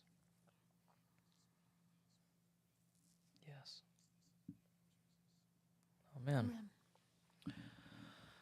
42 nations represented in the Global Methodist Church. This is a natural transition point. Good to have 38 people with us on YouTube and Facebook. We've got additional people with us on Rumble and Locals. Can't see how many. So make sure to sign in if you're with us in one of those places. Let us know who you are. If you're GMC, what conference you're attached to. If you're not GMC, if you're attached to any other tribe, we're interested in that. We have a poll up. What's the poll right now, TJ, on Still the plan. YouTube? The Okay, Episcopal plan. let's get a new one up. Nobody cares about that right now. 23 people care about it. Okay, what did 23 people say? Nobody for the Nobody Florida liked the plan. Florida plan. 61% for the TLC plan and 39 for undecided. I got a text from somebody a little bit ago saying the TLC plan is being... Okay, so the legislative committee changed the TLC plan. The Episcopacy committee changed the TLC plan. It's now general superintendency model. That's what it always was. The committee did a couple of key changes. One, they wiped the slate of Episcopal nominees and required that now each annual conference nominate a person. We talked about that. 2, half of the new bishops elected cannot be reelected. Yeah. 3, I believe all the new bishops cannot be full-time but will remain in their pastorates while serving. Oh, I hadn't heard that part yet. Wow. So there's a person who's wanting to remove the above and retain its original language, and so they're advocating for that to come up and have the plenary body shut down these amendments made by the legislative committee. So we'll see. I did write someone. I knew probably 8 or 9 or 10 people on that commission, and one wrote me and said I can't vote in favor of it. I can't be in support of it. They talked about the problem of representation. And how constricting it would be for quality superintendency. The argument did not, I wasn't smart enough to understand it. So they could have been wrong But even so, they're a person of some influence that are going to be advocating to reject the innovations made by the legislative committee and go back to the original TLC plan. You think that's what'll come up at this afternoon when they report? I think so, yeah. I mean, if not, Because it hasn't come before the body yet. No, it hasn't. That they've wiped the slate or that they want to wipe the slate. And they need to do it today because they're hoping to be done by midday Thursday, and that's just not realistic if they're putting because it you forward have before. to give the delegations time to go back and Yeah. lift someone up. Yes. And if you don't do that, if that happens tomorrow or the day after, that's just not enough time. Right. I honestly don't think it's enough time right now. Right. But I've been wrong. Everything's going well so far. It hasn't been a train wreck, but they've been depending on people being very gracious and letting things sail through, and that's going to be put to the test today and tomorrow and the next day. Okay, so people online were, and then how many were don't know, don't care? I think it was like 39%. 39%? Okay. Yeah, 39%. All right, so friends online, if you have poll questions you want us to ask on YouTube, sorry we can't do it like everybody on all the platforms. If you love being part of polls, then you might want to go over to YouTube. But if you have poll questions you would like us to ask, then we'll put up a different poll every 20, 30 minutes. Let's look at some of the comments right now. Joining from the office today, Great Lakes Conference, we got Aaron K. with us. Tom Waller says, I'm joining from the office too, and I'm also in the Great Lakes Conference. Brian Doyle, hello from Perry County, Pennsylvania, Northeast Conference. Oh, that's great. Mike Kersey, hello from Western New York. And Aaron Key is just saying howdy. Actually, they don't say howdy up in Great Lakes. Excuse me, friend. All right. So all that's happened so far, for people who haven't been with us this morning, they had a really intense, charismatic worship experience led by Luther O'Connor, who's the president pro tempore of the Mega Manila Conference in the Philippines. I've done an interview with him. He was a lovely person. You should go watch it someday. And then Bishop Mark Webb has been presiding as we have received reports from the Episcopacy Committee, Legislative Committee, where they just had some kind of slam dunk stuff. They had two consent calendars. One of them was dismissing all of these petitions that just weren't needed. They got integrated into other stuff. And then I forget the other consent calendar, but it wasn't the meat and potatoes of what they're offering. And then we had Ryan Barnett start presenting for the Constitution. There were some constitutional amendments. The first one, promoted by Emily Allen, had to do with calculating the ratio for representation. And that one she wanted to just delete it from that part of the Constitution because it was figured out somewhere else. Matt Sickle, who was on the Constitution Committee, spoke in favor of it. We had a conversation about what the best metric is. I'm actually in favor of attendance. But they decided against that. They had already adopted Petition 52, which says that the ratio is going to be calculated by looking at full-time clergy equivalent in an area and the number of churches, and that got adopted. And then there was a chapel temple amendment that anticipated that there might be another future occasion like the COVID pandemic where we have to call a special called conference, and that we can do that online. Lisa remembered here. If y'all don't know Lisa Buffum, she's from Kansas. She drove an hour and 45 minutes to be with us this morning. She gave me a gift, this wonderful book that I'm going to be looking through and singing with my wife and kids later. But yeah, the chapel amendment dealt with the Council of Bishops being able to call a special called conference. An amendment was made from the floor. I forget whose name that is. But he wanted to put the Connectional Council also a part of that decision. So now the Assembly of Bishops and Connectional Council can call a special called conference and allow it to be online if it's needed. That was adopted. I think the time has been well spent. I think those are good amendments. Are you feeling good about it so far, Lisa? Mm-hmm. That's good. And even at the places where it seemed like there could be a little bit of contention, it wasn't contentious. It was, okay, let's work this out. Let's figure this out. Do we want just the bishops to make this decision, or should there be a second entity that's making that decision? So, yeah, you're right. It hasn't been contentious. Keith Mickelwain is there in person, and he's commented on here saying, "Hey, just want to make sure it's a really collegial atmosphere in here. We're having a good time. We're doing well." So, for people who've been expecting some kind of train wreck or something, it doesn't look like you're going to get it. No. And shame on you for hoping for it. That's right. Alan Kaysen says, I'm here from South Georgia Conference. Kathy Cashier. Kathy from Heartland Conference. Good to see you, sister. Hi, Kathy. That's our conference. Do you know her? No, I Me don't know neither. Kathy. We'll know you someday. We're going to have connectionalism Yep. in this conference. Jonathan Lamb, howdy from Virginia. Jonathan Russo is with us from Trinity Conference. That's down in Texas, Louisiana. What's just north of Louisiana? Arkansas? North of Louisiana. Yeah, it's Arkansas. Arkansas. Yeah. Okay. Eileen is Eastern with us Texas. from Michigan. We got 38 people with us. Just go ahead and make sure to like the stream so that everybody knows that it's up. A lot of people don't know that they can do a watch party and watch with other people.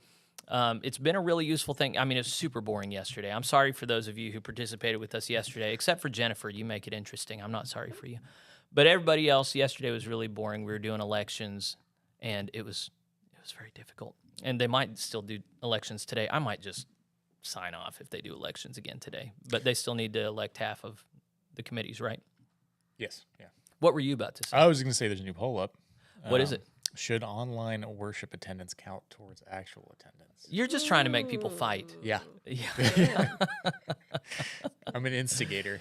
What was that segment that we did on the online worship attendance metrics in the UMC? Oh, the numbers don't add up or something along those lines. Yeah. Just if you want to see that piece we did, it was really quite exceptional. We worked with GCFA data. What's that website called that had the info? umdata.com.org. umdata.org, I think. Yeah. umdata.org. So we found like all these churches that were like giving Church of the Servant a run for their money, and then there were like these little hick churches that didn't even have Yeah, a website. Online attendance was crazy. Yeah.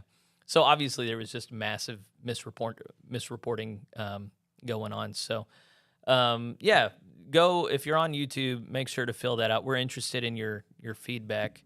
We're most interested in you promoting the video though. So post it if you have other friends that are interested in the GMC Convening Conference. Just let them know about it. We had a great time this morning going through and tracking these amendments, figuring out who did what the import of these are, going through the documents. It's real hard to do this on your own. You can do it. If you want to be a nerd on your own, that's fine. But if you want to hang out with us, it's nicer. So you can watch the conference, you can watch us. We weren't able to, some people have been frustrated. Hey, I would like to see what you're seeing and hear what you're hearing. And we would love to do that for you, but conference leadership, church leadership made it clear that we did not have permission to do that. We'd be in trouble if we did that. So this is the next best thing. And if you have any bandwidth at all on your internet service, you can have both playing at the same time. And hopefully we sync up good enough. Send them mean letters for next time. We got 2 years. I'm not exhorting you to do that. I am. TJ's exhorting you to make sure that the leadership of the GMC knows that Plain Spoken needs to receive this special treatment to be able to do this. Like I said yesterday, it makes sense if they're making money off of it. Fine. Well, even if they're making money off of it, how about just like we'll give all the proceeds from our live stream to them so that they're not missing any money, Sure. Yeah. I'll pay money. I'll pay a little bit of money. Don't charge me that much. Just incorporate you to do it. Huh? Over the live stream, just incorporate you to do it. Yeah. Just do it over the I'm live pro stream. GMC. Let me just induct me, like dub me the night of communications for the service. Help you understand this.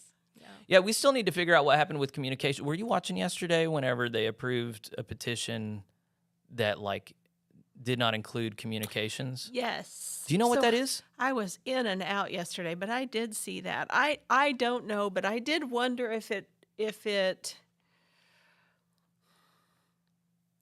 they're going to have something else that comes in, but not have a committee that is dedicated to that work, or to have a body that's dedicated to that work, and have the officer that's the employee officer. Surely they've got to have employees that'll do that stuff. That just Yes. a whole committee doesn't seem necessary. I guess. Necessary. Like, That's what's the what I difference wondered. between just a body that does that and then a committee? Well, so if anybody saw my interview with Chap Temple, one of the things that he highlighted about the United Methodist Church that was so ridiculous was each of the general boards and agencies had its own communications department. And it made much more sense just to have a centralized communications department that would help them communicate with each other, but also then communicate what they're doing to the people. But that that they had this bureaucratic bloat. So if the concern is bureaucratic bloat, it seems to me it is better to have a centralized entity that's responsible for that. Maybe they imagine it's just a czar, the communications czar, like Diane Burnett just flies solo and everybody does what she says. But I think the original vision was there's actually a crew of people. You're not paying these people. They're not like full-time employees. I think there probably are a couple full-time employees associated with it, but it's just a committee that's responsible for coordinating the communications of the denomination. So I don't see why they wouldn't want that. Hopefully that's going to be argued on the plenary floor. I don't know. I feel like that should be a like to know paid more about department. So they're going to have paid employee. Diane Burnett is paid. Sure. Whenever they advertised her position, they put the salary out there. She's a very well-paid professional person. There are going to be other people that are photographers, generate content, publish materials, write materials. They will be paid, or at least edit like a newsletter. Yeah. What's the point of having a committee? They decide what gets said, how it gets said, what their communication strategy is. If I had it my way, then their job would be, what structures are we going to design that benefit local churches across the world? Like, how are we going to serve them? What are we going to put out into the world on their behalf that makes them look good to the people around them and makes them want to be a Global Methodist? And God, so help me, if they put out something corny like open minds, open hearts, open doors, I'm leaving. But if they do like quality stuff that conveys to the world, like we want to spread scriptural holiness throughout the land. We want to die to self and live for Christ. You know, if you're tired of all these sellout churches around you, go to a GMC, you're going to get the real gospel. But we got to make sure that we can deliver on those promises. But it'd be great if they did our marketing for us, you know, because how many little hick town churches are going to be able to do their marketing for themselves effectively? Right. But then you got to do it right. If you start doing it like some city slicker method in Nowat, Oklahoma, it ain't going to work out, you know. So, but ideally you could have people with the means that coordinate the communications effort of the denomination so that we effectively like take a bigger share of the market. So it's just a thought. TJ, how's the poll looking? Got 14 votes. 86% are no, but there is 14% that says yes, they should count. Online attendance. Online attendance. A majority of people say that online attendance should not count. Yeah. But then there is a sizable minority, over 10%, that says online attendance matters. Yeah, 14 votes. I think it's like 2. If you want to get real divisive, the next one can be, is online communion a real thing? Ooh, Yeah. that is a good one. We don't have to do. Oh, you like it? No, I'm gonna do it. Yeah. Aaron K says, he's talking to Brian Doyle, and then he carried it forward. Okay. So that I video was in and out. Go ahead. Sorry, I was in and out yesterday on that. I wonder if that's connected a little bit to we don't want these boards and agencies that provided such a big bureaucracy. Yeah. Trying to keep things small. Yeah. But I that can was see the that, only yeah. other thought. But I would like why to hear target more that about one and that. not the other? Well, some of the other ones really are much more necessary. Maybe that's seen as just unnecessary. Let us do our own communication. Also, did the open doors, did that come out of the Connectional Council? I don't remember. I think it came out of the Connectional Council. Okay. You don't think it was UMCOM? I don't think it was UMCOM. You got a better memory than I do.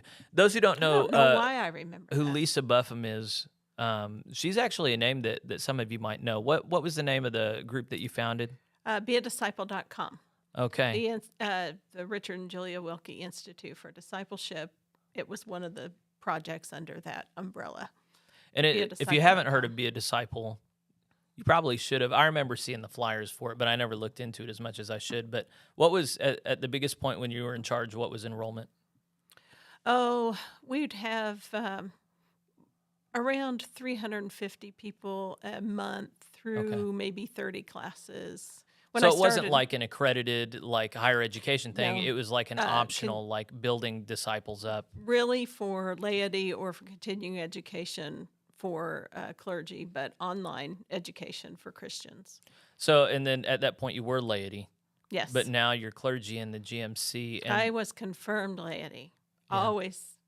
I was asked, do you sure you don't have a call? And I was like, I don't feel a call to ministry. I am going to be a leader of laity. That was me. Well, and you still have a passion for laity, obviously. have a And then there are a number of people in my audience who really see that I care. I mean, we give lip service all the time to Methodism was a lay-led movement, and we had strong laity, but United Methodist Church did a number on laity, and, Right. and a lot of people know that we really need to build laity up. You're on the Heartland crew that's responsible for lay ministry, aren't you? Yes, yeah, the certified lay ministry. We're developing the program in the Heartland. We're a little bit behind the Trinity Conference and some of the other conferences and getting that going, but we will probably in the next year roll out classes for training certified lay ministers and trying to build up laity as leaders in the conference. Yeah, people like Dee Jenkins. I don't know if she's on with us right now, but she cares a lot about lay ministry. There are a number of people that are part of the plain spoken audience that are they're much more concerned with, okay, what's going on with the laity? What are we doing with the laity? We don't really care about bishops. Just stay out of the way. We need to help laity. And that's kind of what I've been the mind of as well. Right. Well, I have felt very strongly like we need to build our laity up to lead some of these small rural churches that are not having pastors in the GMC, that there's got to be people just like me that are sitting there and have the skills and could do it, and maybe they aren't seeing that they have a call or have recognize that they have a call to provide that kind of leadership. And I had a lot of the skills to provide the leadership. I had some preaching experience. That's been the biggest growth step for me, is preaching weekly. But other than that, the training I'd had really has prepared me for what I'm doing now. Well, and I don't know how many people are saying this. I think that good leadership in the church proceeds out of good indoctrination. And so I've wanted to have, I'm much more interested in making people engage the catechism to some degree, making people engage the general rules of the United Societies, making people engage in class meetings. Not making is a little bit strong, but something that really pressures people to step up their faith to that degree where they have to assign more space in their heads and in their hearts for those things, such that it becomes a bigger part of who they are. And in the United Methodist model, it was take this class, encounter this curriculum, and you'll find people that encounter a curriculum and are powerfully affected by it. Wendy, Mullersteib. thank you, was talking about one that they did at her church. Did you see that interview? Yes, what I was did that watch that. curriculum that she was promoting there? We'll say be a wasn't- disciple. It wasn't Alpha, was it? Was No. it Alpha? Which one was it, Wendy? Are you watching? Wendy's in and out. Anyway, but generally speaking, what Kevin Watson talks about in his class meeting book is that the Christian life is not learned for curriculum. It's practiced in light of the scriptures and the community of faith. And that's what I've been hoping that we would reclaim in the GMC for our laity, and expecting people to know, I got a morning prayer group. I got to get you on there someday. We got a guy named Raymond, and he'll pray every morning. He says, Lord, he's from Appomattox, Virginia. He says, Lord, help us walk in those Methodist ways. We need to reclaim the Methodist doctrine. Lord, I want a global Methodist church. And he just wants Methodist doctrine so hard. Right. And once upon a time, Methodists were known for having really good, solid doctrine that we could articulate. Not just our clergy, but our people were we got good doctrine. And nowadays, we just kind of default to independent Baptist theology around here. And we need to reclaim the doctrine. So has there been much talk about that among your crew that's putting together lay ministry, certified lay ministry? And Well, so I kind of am. I mean, I'm not disagreeing with what you say. you can do that. I know. You're but the expert I know here. I can. Yeah. But I am a real proponent that if we educate people in their faith, that it's going to become more real to them. Yeah. So if we educate them in John Wesley and who John Wesley was, and so we are, we're going to have just those basic classes that teach. And then, if they aren't already involved in class meetings or in things in their local church, that they are either lifted up to lead them, to be equipped to lead them, or to then be designed to participate. So it can go both ways for different people. But I feel like education is a really important part. But of course, that's my heart. Is there to a educating number one people. thing that you think is good for people to know about John Wesley?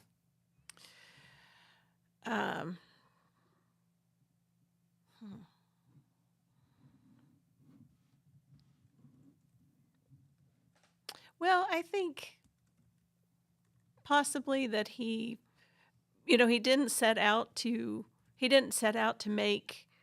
leave the Anglican Church, that he set out to reform it or to create something that helped people to attach to it more. It ended up becoming its own movement, but I don't know that was his intent. Well, I know it wasn't his intent. I don't know.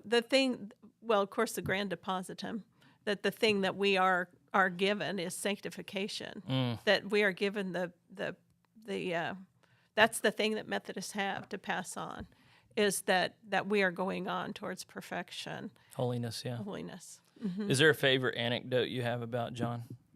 Well, I mean, my favorite anecdote is his response to Sophie Hopke, and the way. Really? Yes, That makes him don't look know. bad. You like I him know. looking bad, huh? Well, it makes him look human. I just Okay. like that I don't know. I mean, I like that he's real in that moment. He was also like 28. Uh-huh. I don't know. He was a baby. Yeah. For those who don't know the story, he was a missionary to what was at that point the British colony of Georgia. Well, Georgia? It was, but what was the actual town? Savannah? Savannah. Yeah. He was in Savannah, and there was a young lady named Sophie Hopke that they kind of had a flame, and he wasn't sure if he should marry her yet, so the moron cast lots. And the lots said no, so he chose not to do it, even though he wanted to. She was ready to get married, so she immediately entertained another suitor, and when he learned about it, he got angry. So when she and her suitor came forward to receive the sacrament of communion, he said, "Nope, you're a liar. I'm not going to give you communion." I think I remember he just said, "You're a liar or a hypocrite," or something. And it was because of that he eventually had to go home, right? Right. They drummed him out of there. Drummed him out of there to go home. My Well, he favorite shoulda listened to- anecdote was he was preaching Methodist doctrine and got so many people so angry that he was assaulted by a mob, but they couldn't lay a hand on him. And afterwards, he was reporting it, and he said, "The hand of God protected me." And his brother Charles said, "No, he's just really short. They couldn't lay a hand on him because they were reaching over him and getting to each other." So I think that's a good anecdote. Jonathan says, with respect to online worship, there are no emotions felt online. Also, I was a contemporary music guy, but once we started using the hymnal, because we had no band when we left, now I love the traditional music now. I don't know. If I'm alone and I'm watching what's happening, I can become worshipful Can you? in that moment. Yeah. I mean, this morning when we were watching Luther, I was almost lost in it to listen to him and to that was before we came on live. Well, I don't know that I mean, I think definitely being present is more important. Yeah. But I think God can do anything. He can stir anything. Yeah, I the think- case I've always made is that, of course, God can do anything, but he's also told us what he's going to do and how he's going to do it. And when we believe in a bodily resurrection and an incarnate Christ, then we would do well to take very seriously the embodied nature of worship. And that means not just being with each other, but also practicing worship with our bodies, kneeling, standing, raising our arms, lifting our voices. And so I find there's a great openness in the American church to what would be like a Gnostic dualism, where I'm worshiping in my spirit, I don't have to in my body. I'm praying in my spirit, I don't have to with my lips. Right. I'm worshiping online, I don't have to with actual people that stink, and I have to deal with their bad breath and their bad jokes, Yeah, I think it has to do with the reason for the positioning too. The people that are staying home because it's just more comfortable to stay in my Right? Yeah. pajamas and be Yeah. at home Yeah. and watching worship. It's a lot different than I wish I was in Costa Rica and I can't be in Costa Yeah. Rica. Yeah. That's what I Oh, want. you could have been in what? I Sorry. think I I could have lost been locals. in Costa Rica.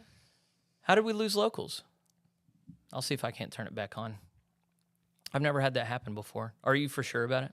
I just looked it up and I didn't see it online. They're also getting ready. They're also starting again. Yeah, I hear them getting started back up. Well, at least on. Oh wait, no. Oh, it says unable to connect. They cut it off at like 2 hours. Is like exactly. So I don't know if that was. I don't know if that's a locals thing or what.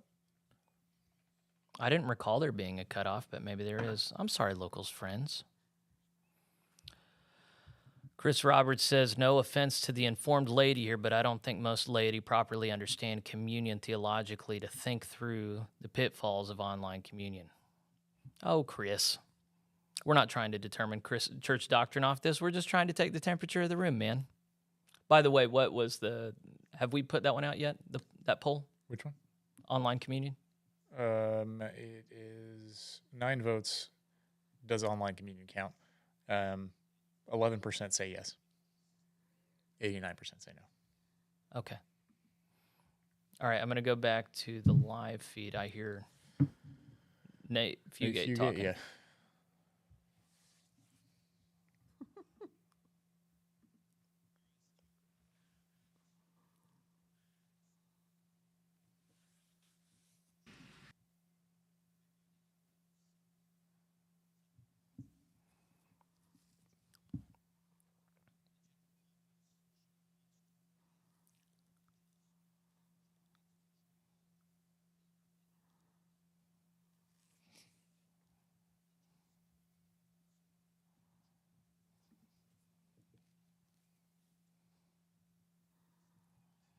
So he was on the Constitution Committee, so this is obviously something he put to them that they did not adopt.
So this amendment is to protect fair process for clergy in particular.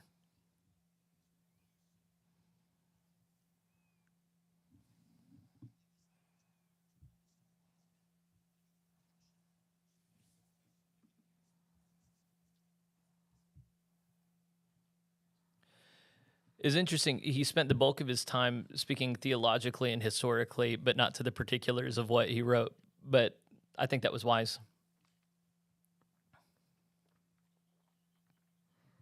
I do. She was saying she needs to hear the amendment again. Okay, so he's going to share it again.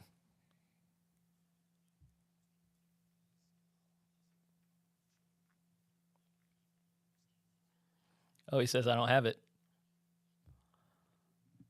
So Tom's going to read it out loud now.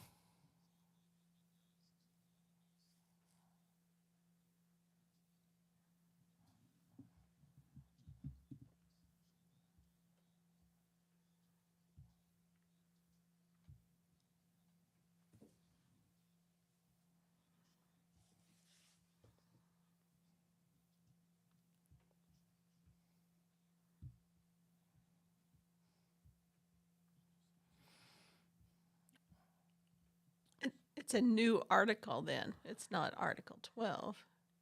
Well, it's under Oh. Article 12, I thought he said 11 at first. and then point 2 is what he said. Amendments. Okay. Oh, Matt Sickle. He said, we talked about it in the committee. Had a healthy discussion. It was a close vote. Of this.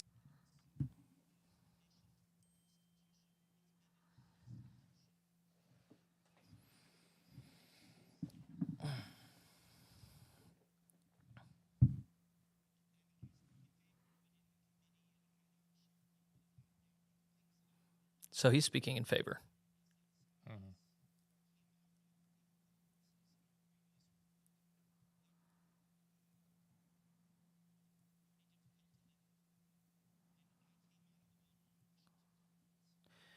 Yeah, one of the tensions here has been some people are coming from conferences where they were always in the majority, haven't had much persecution, and then Sickle is one of these that really had to fight hard under great opposition, and many others like him.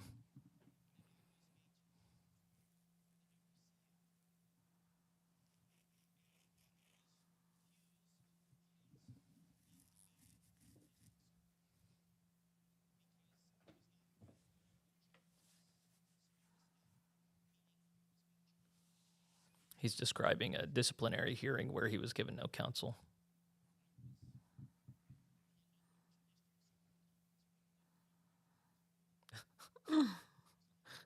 Ugh.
He's giving a really impassioned argument for this.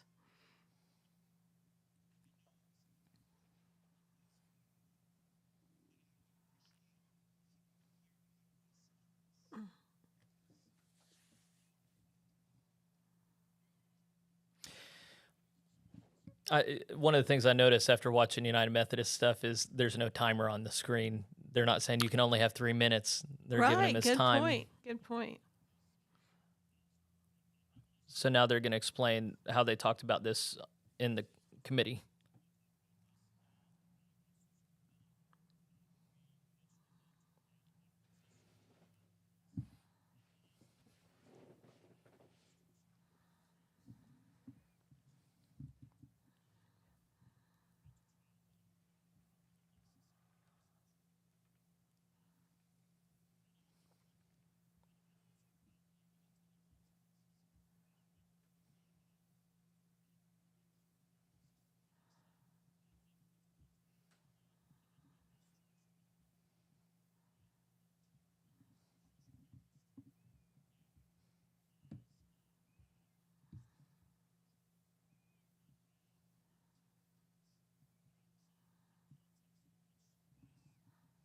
Trying to address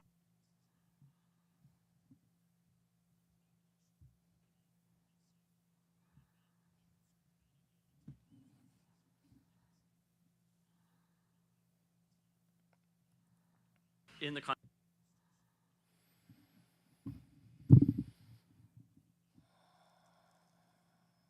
So the other side is not saying we should be able to gang up on people and bully people. It's just saying It's there's not already a right to necessary. appeal, and we don't have the same dynamics of a guaranteed appointment, so it just isn't going to come into play in this way. And this Article 10 is pretty clear. I don't know what that amendment does that adds to that. All right, we have another speech in favor of the change.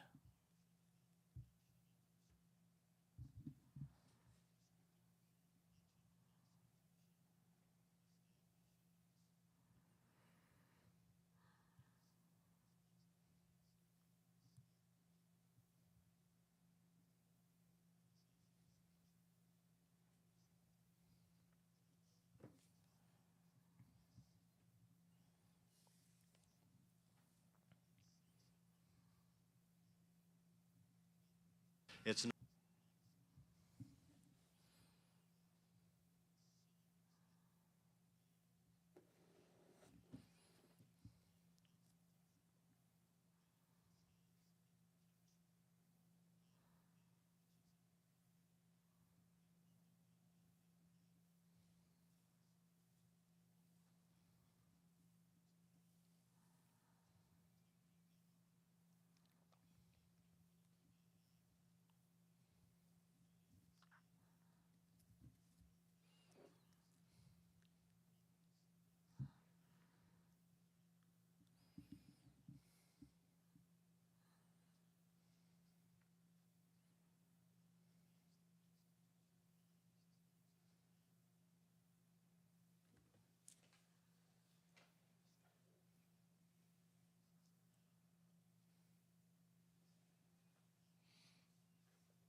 So the restrictive rule applies to the whole Constitution, I'm pretty sure. So having it already established in Article 10 should make Right. it so that it's not needed in Article 12. Right. Well, what you read in Article 10, now that I see it again, is that they shall establish a judicial system that shall guarantee this. It gives them authority to establish a judicial system, but it doesn't say anything about rights of It'll clergy. guarantee to our clergy and our members a right to trial and appeal. Right. Yeah, that shall guarantee. Hmm. So in that sense, Well, and it does say they shall establish. yeah. So it's not that they have the permission to establish, but the Yeah, you have to.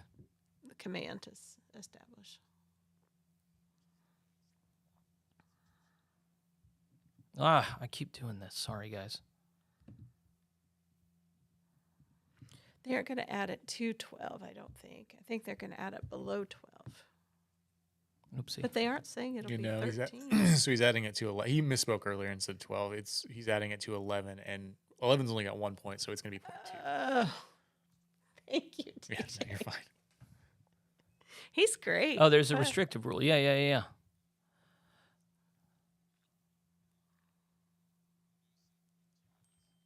There we go.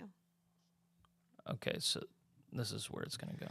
Okay, so I think he's just trying to, like, it does say it in Article 10, but he's trying to get it under the restrictive rule. So Yeah, then I instead think of just a he's- majority, it has to be. If somebody tried to Supermajority. remove it, Yeah. it has to be done by a three-fourths vote Yeah. I think instead that's of the highest margin. regular majority. So he's just trying to just protect it more, Yeah. I guess. Barnett's explaining what they talked about in the committee.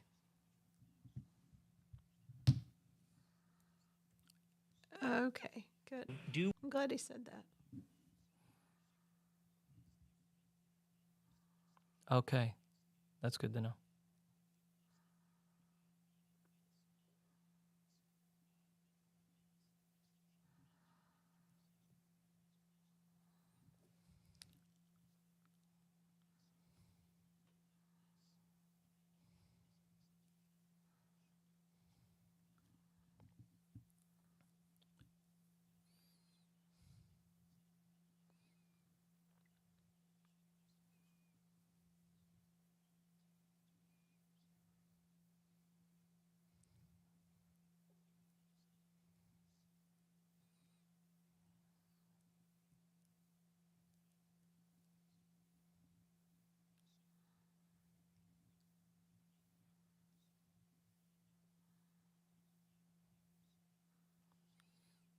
Yeah, he's making the point I was going to make.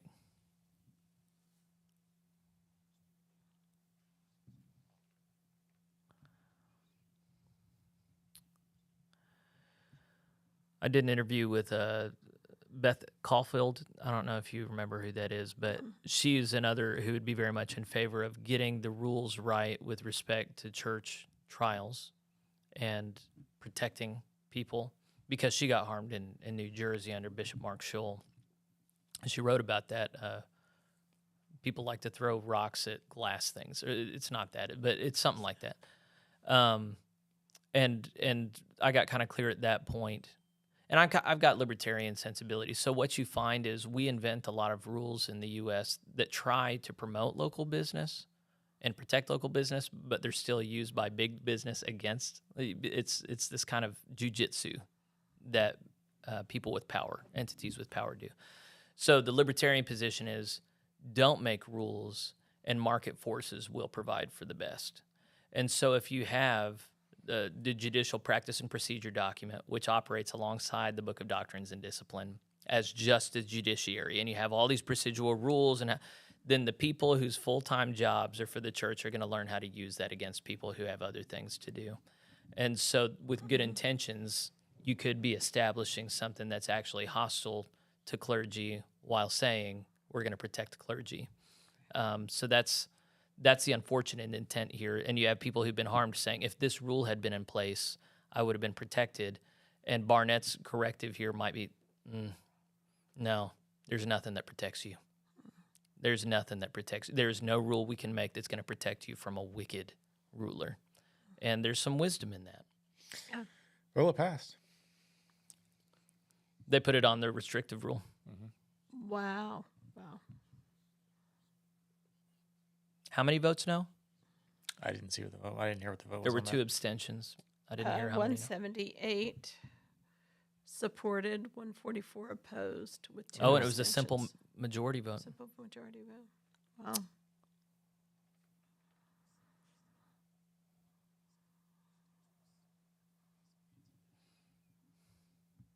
I don't know who this gentleman is.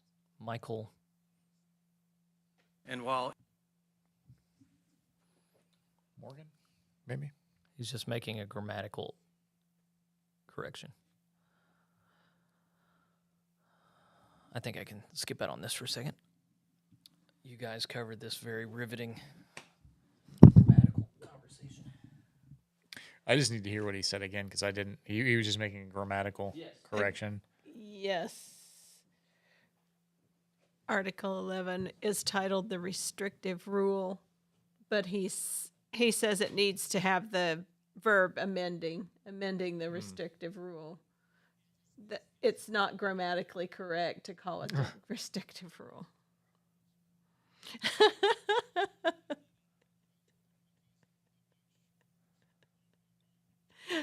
He's wearing a Dallas Cowboys shirt. Oh, is that what they were?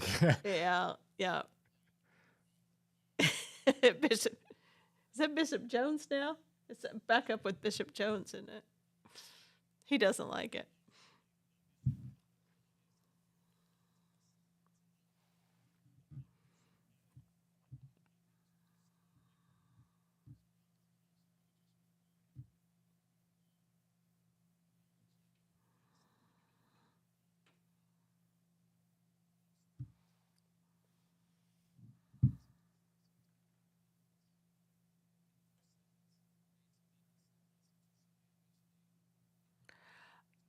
Okay. Oh, it's down below that. It's yeah, in so 12. it's in 12.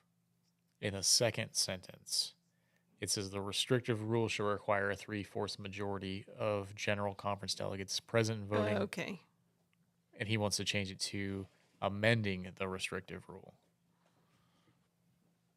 which I guess makes sense.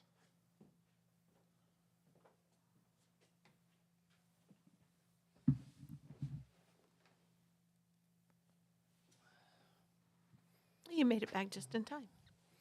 Are they taking the vote? They're Or taking are the they vote. Okay. Nobody wanted We to argue. figured out the vote. Nobody wanted to argue. I wouldn't want to argue either. Yeah, he wasn't wrong. It's a English language editorial amendment. We can clean it up.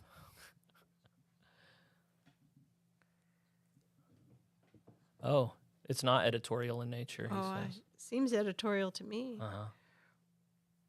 He's saying it doesn't? Yeah, editorial stuff they can do without a vote, but he says, no, this is a substantial change, actually. I don't know what it would impact other than the grammatical structure. Yeah, the very way he promoted it was it's a editorial grammatical Exactly. thing. Yeah. But I guess they're seeing more to it than that. Where's things at on the poll? Oh, let's see here.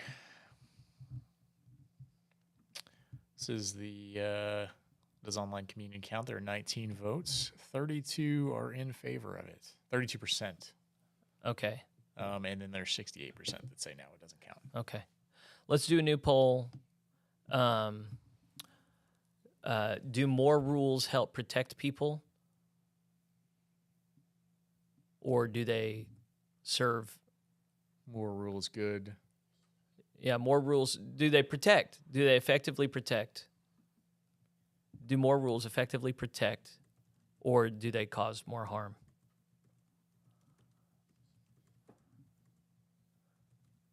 I'm not going to argue with you guys who disagree. I mean, I am, but I'll be very nice about it.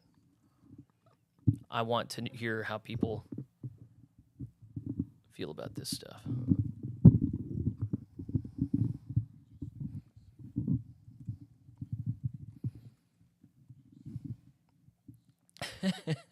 Bishop said if you can't get your voting device to work, you shake it.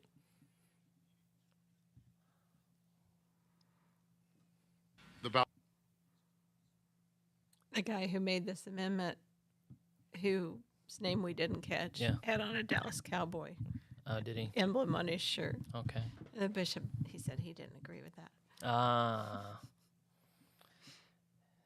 I'm surprised. He's from the Dallas area, Yeah. not of Dallas. They've just been such a disappointment. They had their high days in the 90s, and then Right, sure.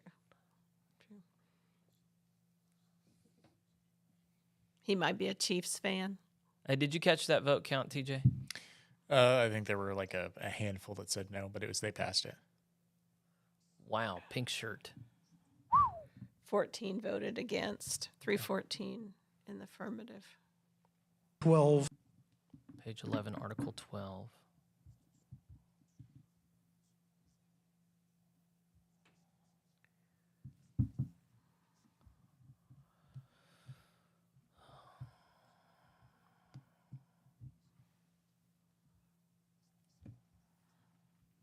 Speaking against the words present and voting.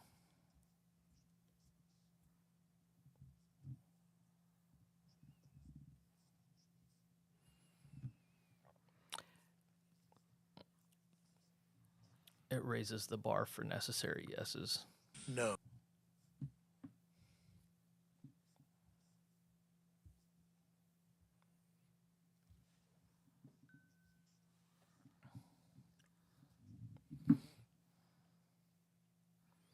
I appreciate when people give briefer statements than they could otherwise do.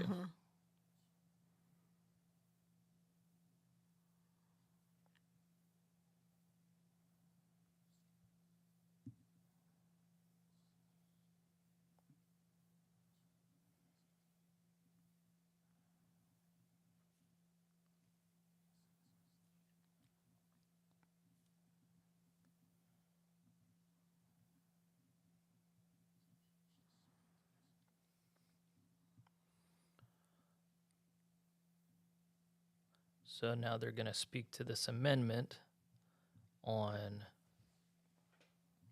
whether or not to remove present and voting.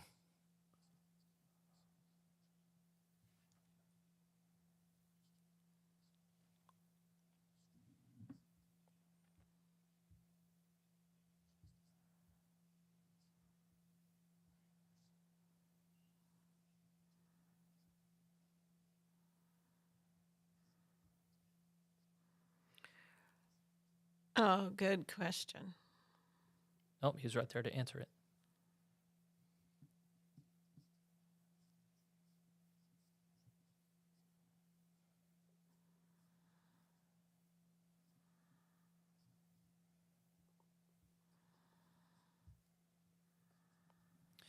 Jennifer, helpful comment. These amendments point out the amount of hurt still in that room from disaffiliations. Right.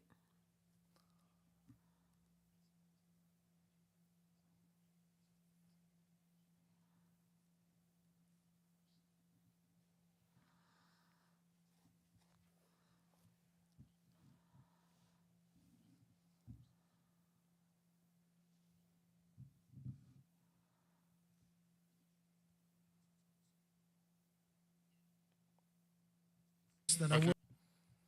All right, so he's withdrawing his amendment. No, just run with it, Bishop. Come on. See, this is why I'm not very concerned about bishops abusing authority. There are just so many. Oh, yeah, he was wrong. He made a bad judgment call. Once it's been seconded, he can't withdraw it.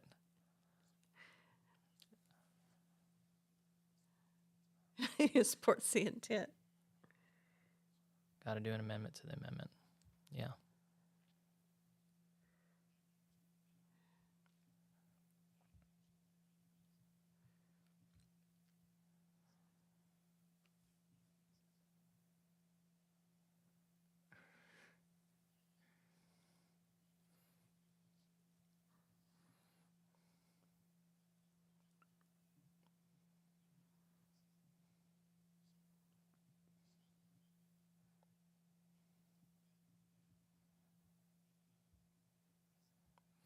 Yeah, Aaron says it is refreshing to see the dialogue play out in a healthy way.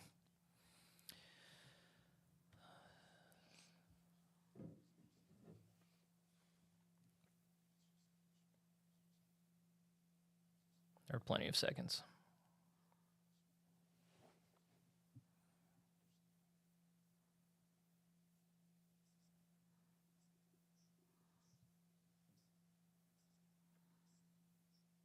Oh, no.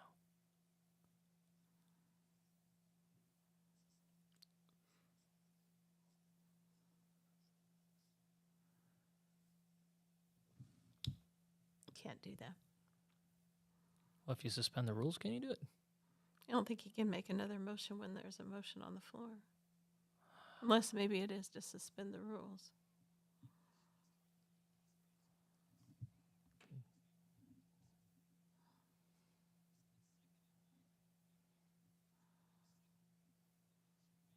Their motion. If the second maker withdraws their second. Oh, he's holding up his Robert Robert's Rules rule. book.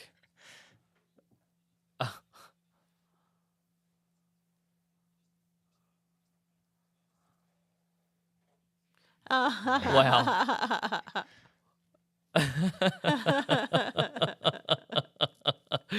Now they have to figure out who seconded.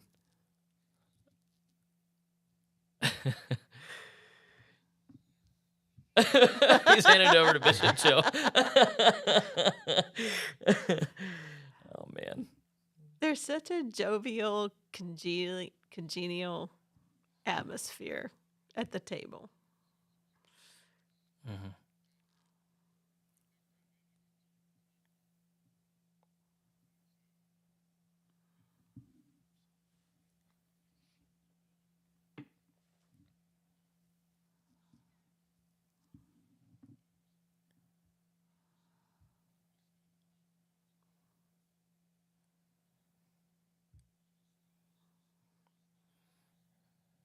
All right.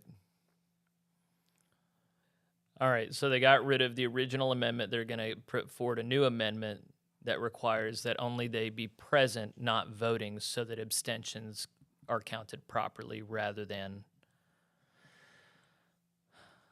So I guess I'm trying to understand. In church disaffiliation votes, you had to reach a certain metric, but if there were people who were present but they chose not to vote, it was considered a no vote functionally. So even if you had someone abstain, in one sense it was counted as an abstention, but in another way, you had to meet a certain threshold for it to take place. So it was 66% plus one, remember? Mm-hmm. So if you had 100 people present and only 90 of them voted, and of the people who voted, you cleared 66% plus one, but there were people present who didn't vote, then you still didn't clear it because the abstentions were counted as no's. So now he's making sure that when we make these decisions in the future as a general conference, people can be present and not vote, and it does not count against the final the threshold that needs to get met by those who are voting. Mm-hmm.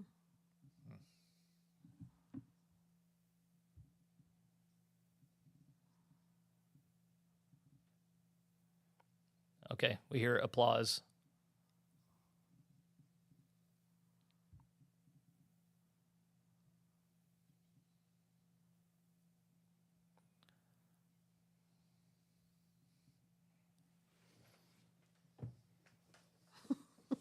That poor spoken man. enough. I've noticed that Lamar Oliver doesn't laugh a whole lot, but he's finally laughing a little bit.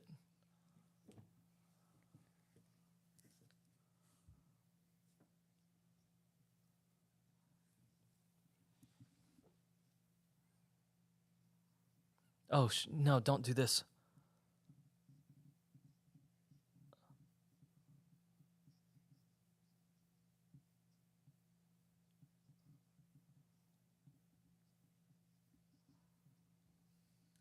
He says in Robert's Rules of Order, it's explicit saying that abstentions cannot be counted. Well, let's go back and review some of those votes. Uh-huh. Chris Gadledge is now responding.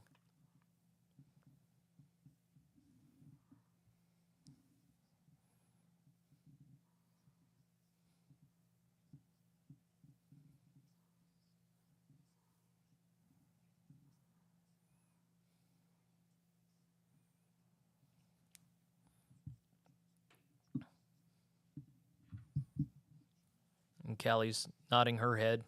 Over at New Covenant, they had the same crap thrown at them. That was her church.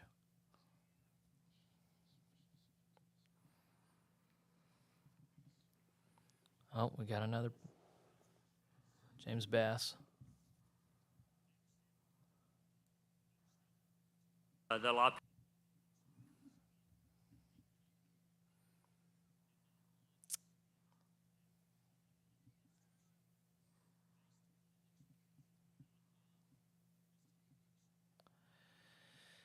Saying we can't be legislating out of hurt.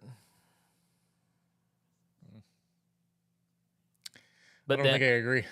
I mean, I would agree with that in theory, but whenever he's gone, this is a new body. We got new bishops. It's going Right to be now. better. Right now. Then, yeah, that's...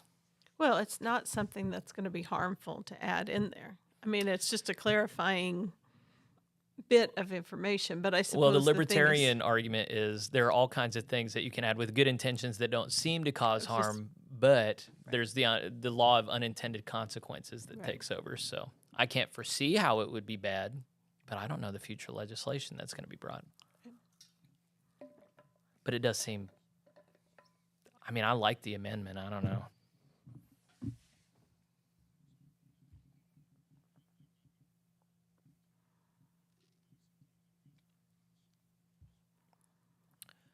Natalie Faust is with us from our delegation. Yes, she's in General Conference. She's in Costa Rica. Yeah. So, if I'm understanding this right, any amendments made to the Constitution going forward, you have to be anybody that abstains. It doesn't count as no; it just counts as people abstaining. So It don't count at all. Okay, yeah, that's what I meant. All you're figuring out is Yeses pro and and nos. con. Abstain is there for the record, but it Right. doesn't count in the final Gotcha, decision. Okay. Whereas, without this amendment, abstentions would count as no's. Functionally, yeah. If you need to reach a threshold of a certain number of yeses Yeah. for So it to be in this adopted. case, you would have to reach 2/3 Yeah, or three-fourths. Three-fourths. in this particular Oh, vote. sorry. Okay, 2/3. So amendments require a 2/3 majority. What would? So So depending on, so there are some the votes threshold in would the be general 2/3. conference. Some of them are 50% plus one. well, this one's specifically 2/3. This particular vote? Constitutions. Oh, No, not this okay. vote, but like Okay, amendments to the Constitution. yes, amendments to the Constitution require 2/3. Okay. votes. So that would be the threshold. Except for the restrictive rule, which requires 3/4. So, Right. but he says there are 4 places in the Book of Doctrines and Discipline that actually deal with how votes are tabulated. In all 4 cases, abstentions are not going But to figure in that way. This is only specifically 2 amendments. The restrictive rule is Article 9 Mhm. or Article 11. This is Article 12. What I've heard Gadledge say on the floor is that there are 4 places in the Book of Doctrines and Discipline that this language would then be applied.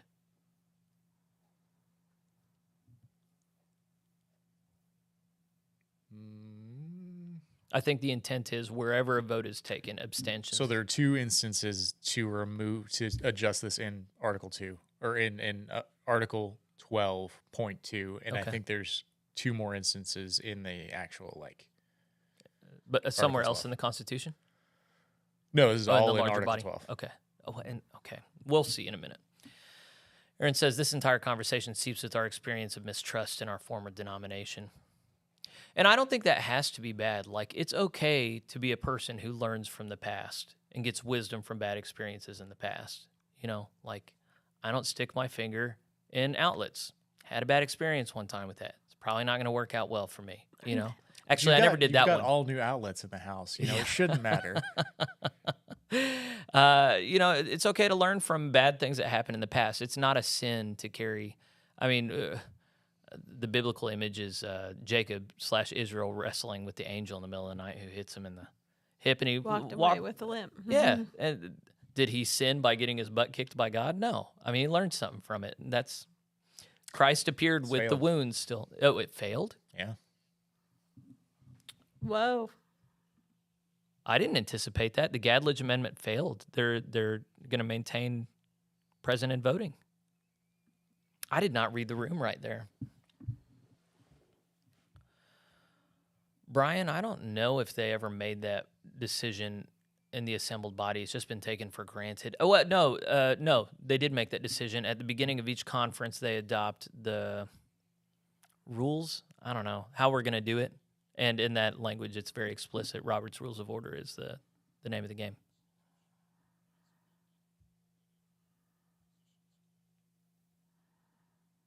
He said it passed. The result thing on the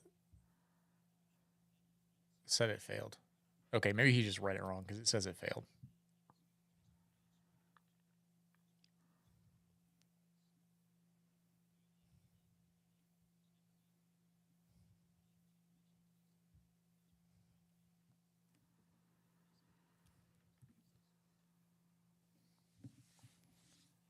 Barnett's talking a little bit more about his heritage. Thank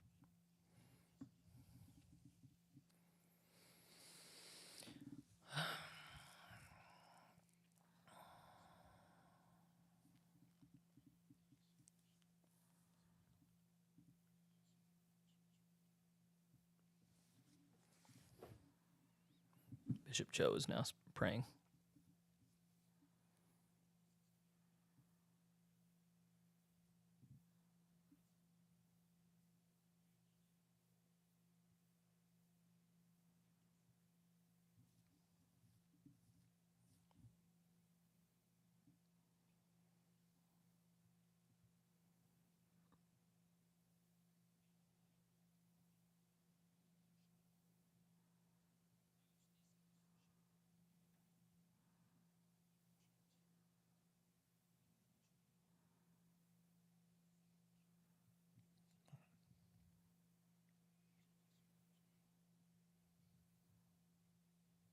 Amen.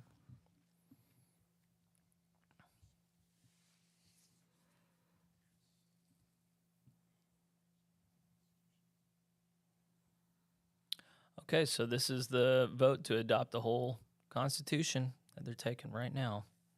So, okay, the Gadledge Amendment failed? It failed. Bishop Webb said it passed, but he was mistaken. It didn't pass. And then you could hear him kind of yell at him afterwards. I don't think he said it, but it ended up failing.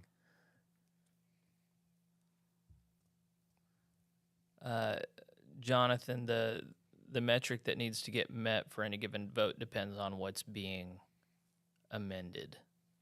So there are some parts that are protected better than others and require a higher threshold.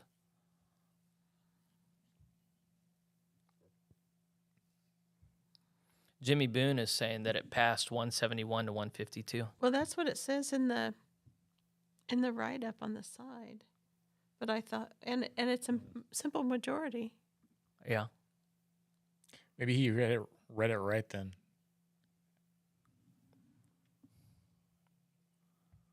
Passed the Constitution. All right, Woohoo! they adopted the Constitution. 323 to 2. Only 2 said no. Yeah. That's great. And immediately the music begins. Oh, that's why they said have the musicians come. All right. Hey, that's a big deal. That It's a big establishes deal. us as a formal organization in a pretty important way.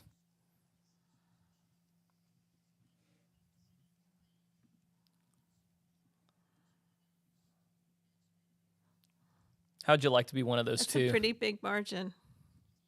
Yeah. Faithfulness. I shouldn't sing for those who are okay.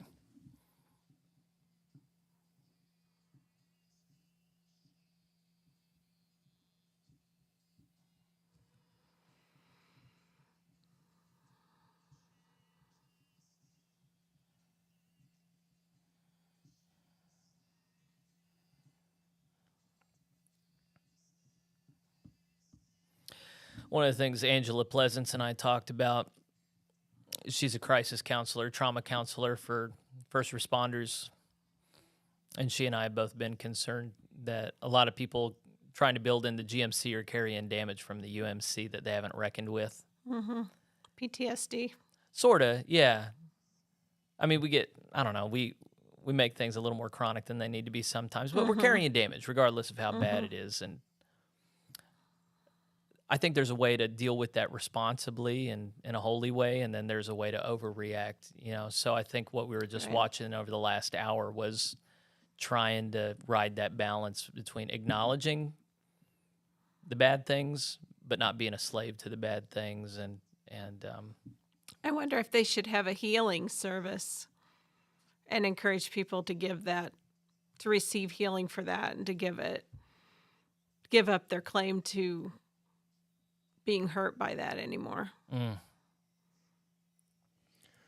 So I went back and listened to it. It was 171 voted for it, 152 voted against it. There were 5 people that abstained. So he was right. He read it right. The voting system on the screen showed that it failed, but they took all of the vote numbers off of there because people were upset about it. So the only thing it says at the top is failed, and that's so lame. It lame. must have failed without the online vote. So the online votes pushed it to pass. Oh, that's possible. Yeah. Or it was Their voting figuring on system a was- higher percentage than was required, Yeah. that it was a 50% vote required. Oh, I understand. And maybe the system was set for 2/3. Sure. So, and I still haven't gotten to watch Carolyn Moore's sermon, but Jennifer thinks that she was speaking to this need to be healed and not carry that damage of the past anymore. Yeah, I think she did touch on that. You should watch that. It was really Yeah, I know good. I need to. I guess I just have a notion that there's a way to carry damage and still be reasonable. There's certain things that I think we do have to just completely be healed of and not be informed by. But there's a lot that I think actually there's a lot of wisdom in being informed by. So I don't want us to leave it. The classic thing that everybody's quoting is Lot's wife looking back, and don't look back, just move forward. But I've have you ever seen? Oh heck, what's that Pixar movie with the fish? Finding Nemo. Finding Nemo. You ever seen that? Yes. And the Dory character has that memory problem, and her song is just keep swimming. It's like the most manic, depressive thing ever. Right. But that's kind of the mentality that I see a lot of people wanting us to have in the GMC is don't think about what's behind, just forward and just forget everything, and we'll build new memories. And it just feels kind of like crazy to me. Like, no, remember, You've got to just don't be enslaved to it. Don't be possessed by it. Right. Well, and if we forget history, it's doomed to repeat itself. Yeah. Right. Yeah. So learning to remember well. So yeah, I mean that's the hard. That's the line that we've got to walk, and that's the line that I thought they were walking quite well, actually. Like you didn't see. I mean, Sickle was able to get up there and be emotional, but then people weren't shamed for standing against him either and saying, hey, you could have this healthy exchange back and forth, and people aren't. Maybe people were grumbling in the room, but the sense that you get is we're going to make space for those who aren't damaged and those who are, and we're going to be one body. We're not going to draw a line here. Right. And that's, I don't know, that's definitionally good so far as I'm concerned. I don't want to be ruled by either party. Right. What are you looking at, TJ? The poll? So there's a poll. We've got 12 votes. Only 12. Yeah. A lot of you people don't like our polls. It's half and half, really. What was the question? Remind me. Do more rules effectively protect, or do they cause more harm? Yeah, that was a hard one. Yeah, I saw a couple people objected to the phrasing. of the question. Yeah. Yeah. They're just like, well, it totally matters who's holding the power. Is it devils or angels? You know, but that's kind of the point. At some point, devils are going to get a hold of it. So what do you want? That's what the libertarian would say. All right, what's the next poll going to be? I'll look. You've got 60 seconds, friends, to decide what the next poll is going to be. Otherwise, I'm going to do one.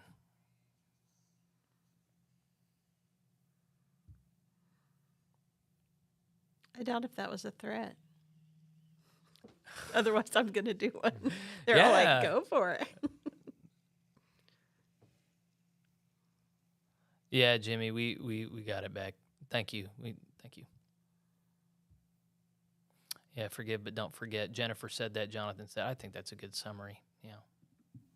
Don't hold a grudge neither. I mean, it's a hard balance to walk. Right. Well, and I think you can have a healing from it, but not forget.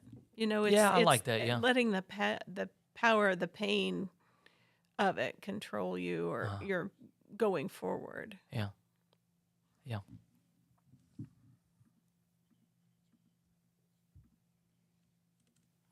Yeah, Practice Squad says, I've been hurt, so you must side with me, was used skillfully in the UMC. I would say coercively in the UMC. Yes. Yeah, feelings don't have currency is what I'm of the mind. So my strong feelings, I can have them, but to say that you should feel a certain way because of my strong feelings is not legitimate. All right, who's this? Seems Gary. Gary is presenting to the body. I don't know on behalf of whom. Some kind of ministry committee? Oh, chaplains. Chapel, yes. Oh, chaplains, okay.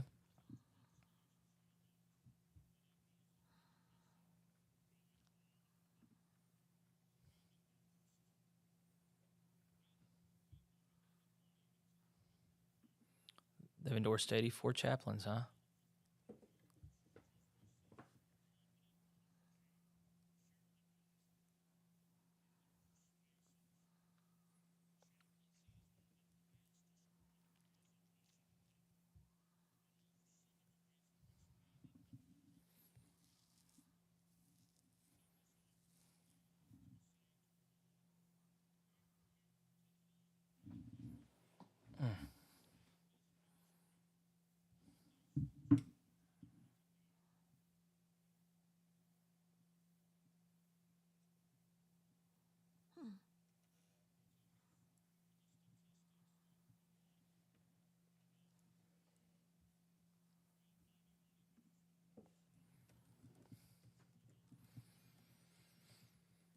We have 38 military chaplains, huh?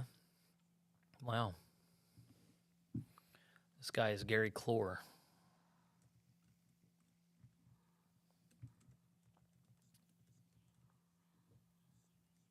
That I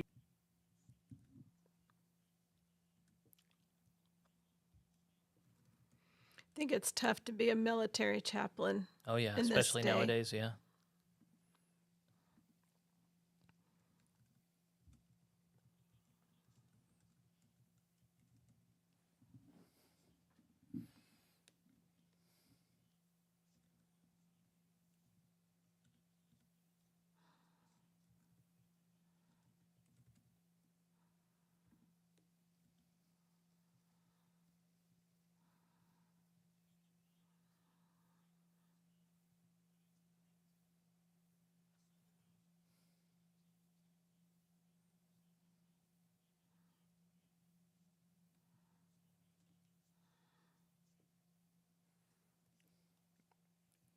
Who, a corporate chaplain?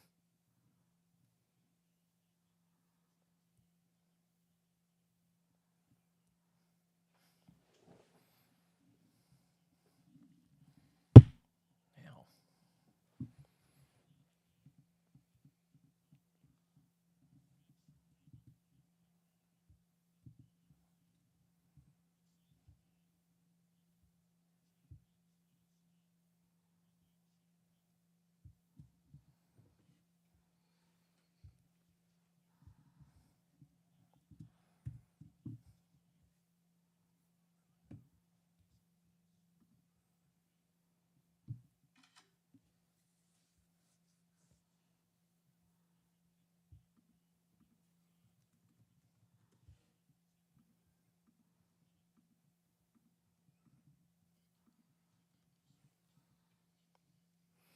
That is a helpful report to give, I think.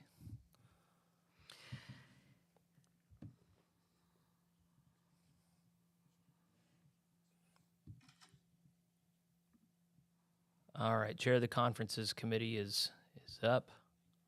John, I'm forgetting his name. Oh, yeah, this guy. The Western States guy. Right. He gave a word yesterday. Yeah, right.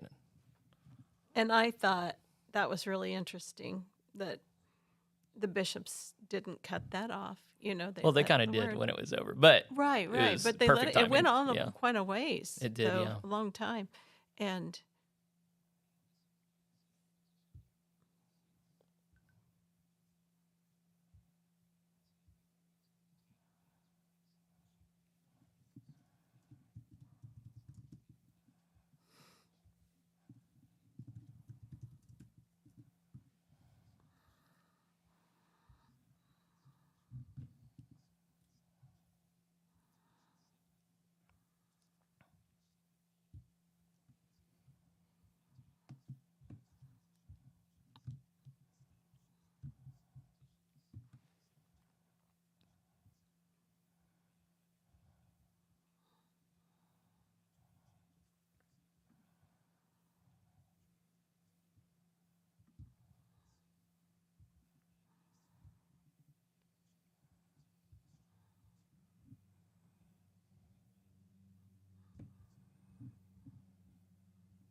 For you 38 people with us, at least go ahead if you haven't already. Let us know who you are and where you're from.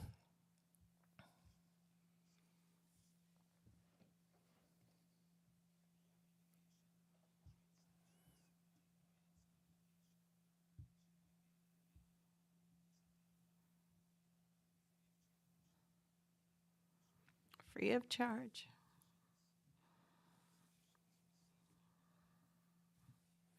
Which document are we on? This is the Daily Journal from the 23rd. We're on page Okay. 4. Page 4. Maybe.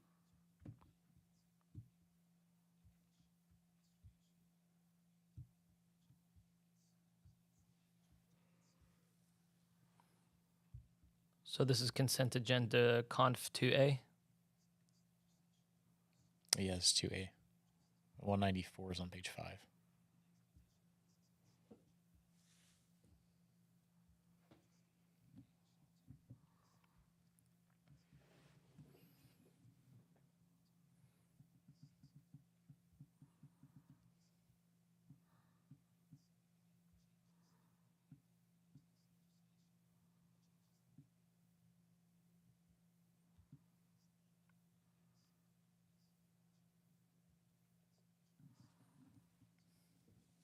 They just eliminated convening. Sorry, guys.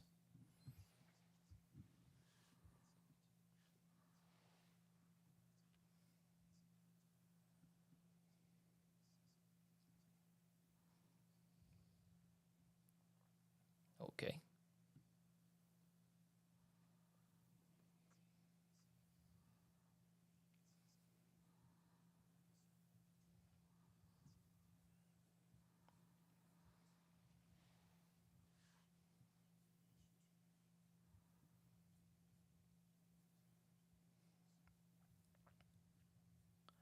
Oh, they're changing the word episcopacy to superintendency. Yeah, at first I thought this was the cart before the horse, but if they've eliminated the other plan, Mm-hmm. this is the one left.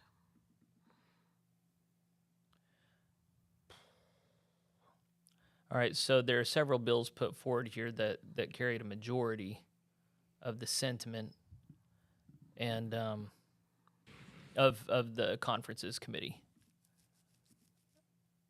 And if I had something in there, I don't remember it. Dude, if you had something in One of my petitions. I oh forget no, what that's Okay. what I was just looking at. None of them are in there. Okay. The two of them that were coming from the ministry and local church, the ordination of deacons and ordination of elders, they've both rejected. Really? Yes, that is, ordination of deacons 239. Those are ones that I put forward, aren't they? Yes.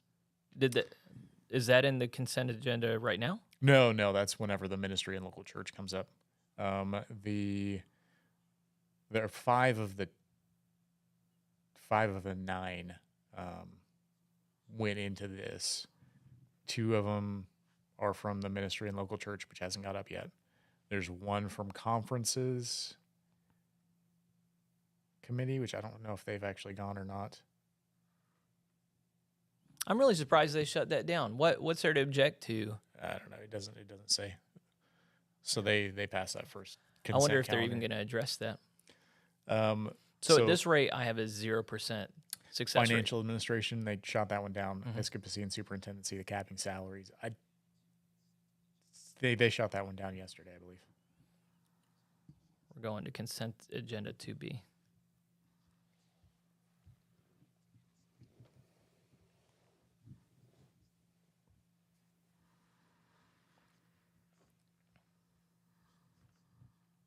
Oh, here it is.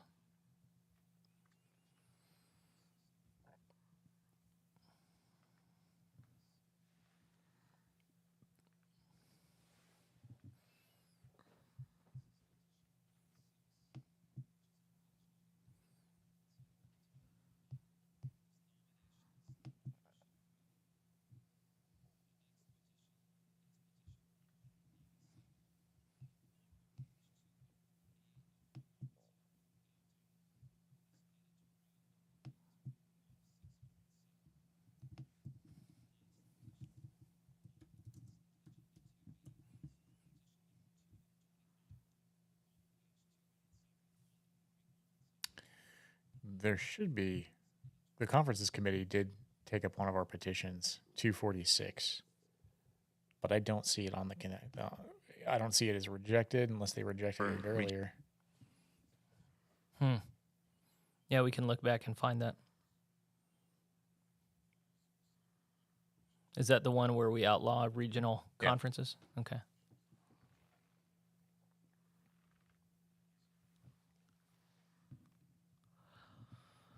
Well, it's great covering them while they shoot all my stuff down.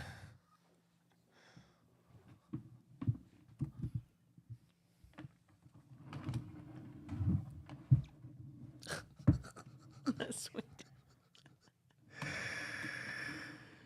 Lisa found a picture of Beth Ann Cook chilling in a pool in San Jose. This is such a different experience for her. Uh-huh. Yeah, it's a pretty luxurious place they're staying at. Mm-hmm. I think Karen Wagenhall's, I don't know how you pronounce her last name. She posted a picture of some gourmet meal that she got served to her while she was chilling out, high place, looking over the city of San Jose.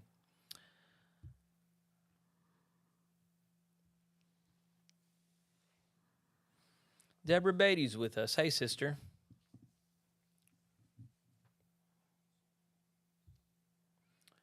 Practice Squad says, there seems to be a charismatic surge in this assembly. Do you see the GMC future more charismatic and less liturgical? Or is it because the conference resembles Methodism beyond the U.S.? That's probably both. Yeah, there's definitely more excitement. They just voted in the consent agenda. Oh, wow. 0 against it. It was just editorial stuff. Yeah, there's a huge charismatic surge. The question is not, is it going to be majority charismatic when we gather? It's, are they going to make room for liturgical people? And I don't know. I don't know if they're going to be made uncomfortable going down the line. Oh, Ben McGee.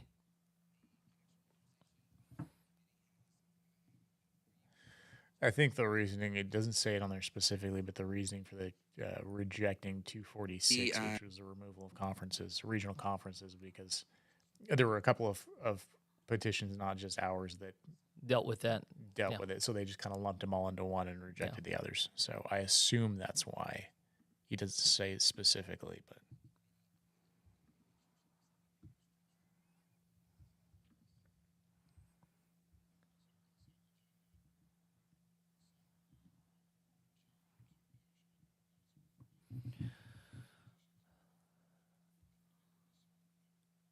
Petitions 91 and 92 are going to be supported.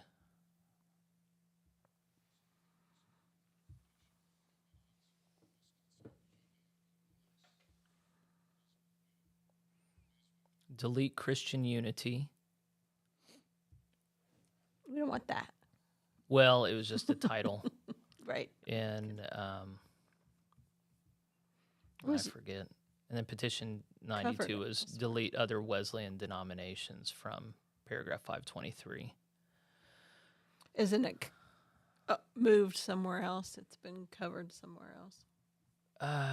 Yes. Yeah. I mean, it was under a new body. It was one of the new connectional That's what I councils. was thinking.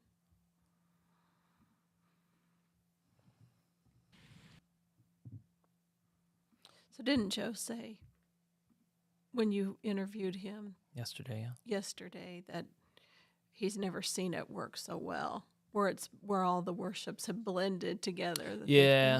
done? Well, the different music, the different worship styles being integrated well. Right. But what I would assume that is Music. Sterling Allen is particularly gifted at that, and you're not always going to have a Sterling Allen. So we'll see how much of that depends on his person and professional abilities and how much of it is just in our new DNA. But judging from, I mean, he's not the first person to try and integrate these things well. He's just one of the few who's pulled it off. Talented at it. All right, so We're that was against. unanimously approved. Yeah, the thing that they might be doing at this Were you- conference is establishing a standard that local churches really can't meet. So they rejected 3 in the next consent calendar.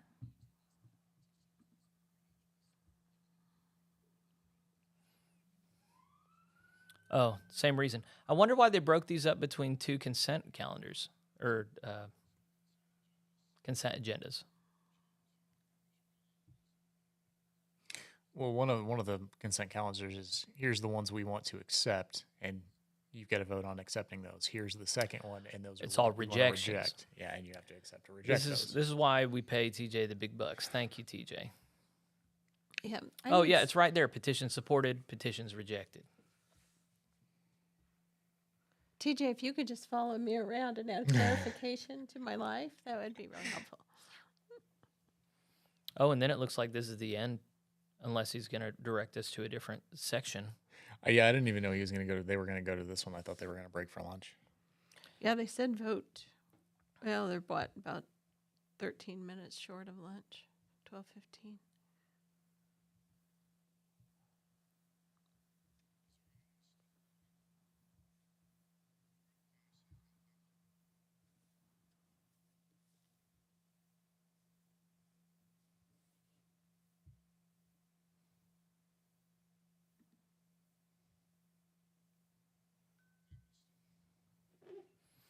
Chris Roberts says each church can decide liturgical or contemporary for themselves and get yourself a pastor that matches your preference and context.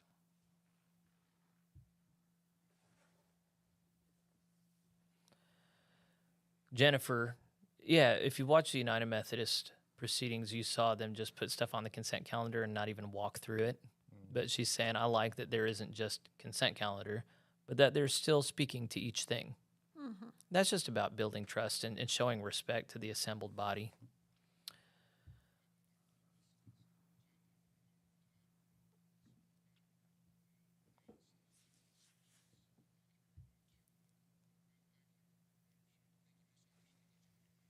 Okay, breaking for lunch. They're about to break for lunch. Are you looking in the future again? I must He be. is. Got some announcements first, apparently.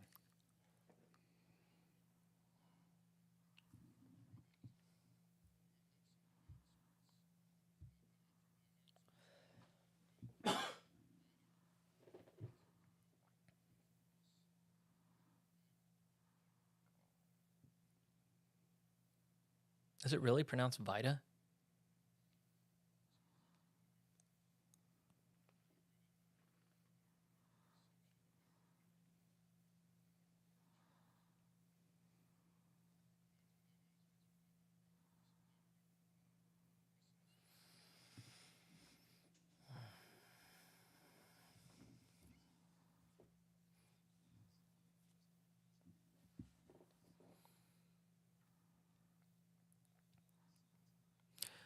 All right.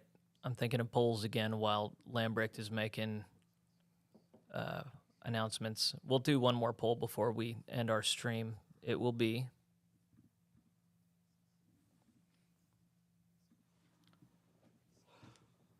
do you consider yourself liturgical, charismatic, both, or neither? Liturgical, charismatic, both or neither. Yeah.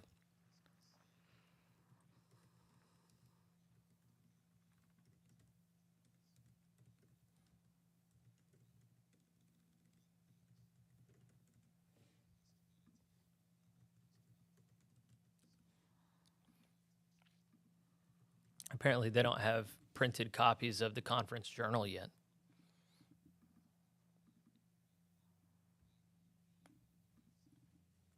Ooh.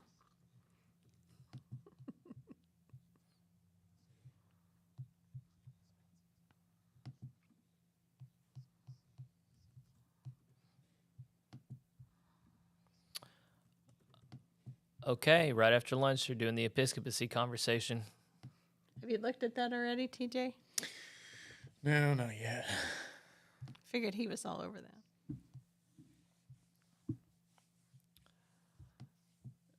Jimmy Boone, the polls should be on the live stream on YouTube. And that's the only place we can put them out.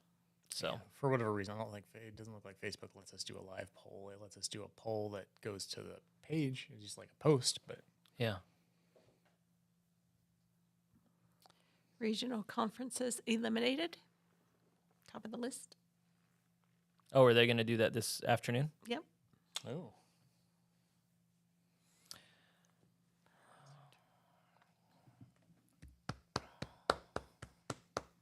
They're applauding Elizabeth Fink and Lamar Odom. No, Oliver. And then I forget who that other guy is.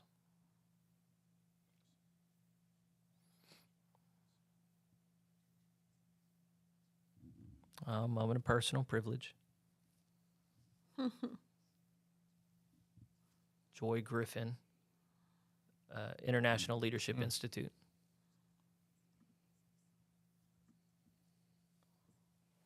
Oh.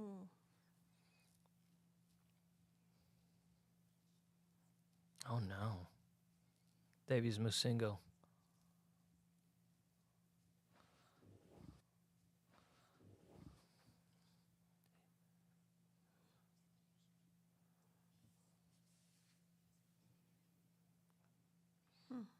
He's from Kenya, Ethiopia. They're going to pray for him. He's got an infection in his leg. He's gone to the hospital.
I like that Bishop Webb said to her, would you pray? Pray right now. Would you pray?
We're about to have a closing prayer.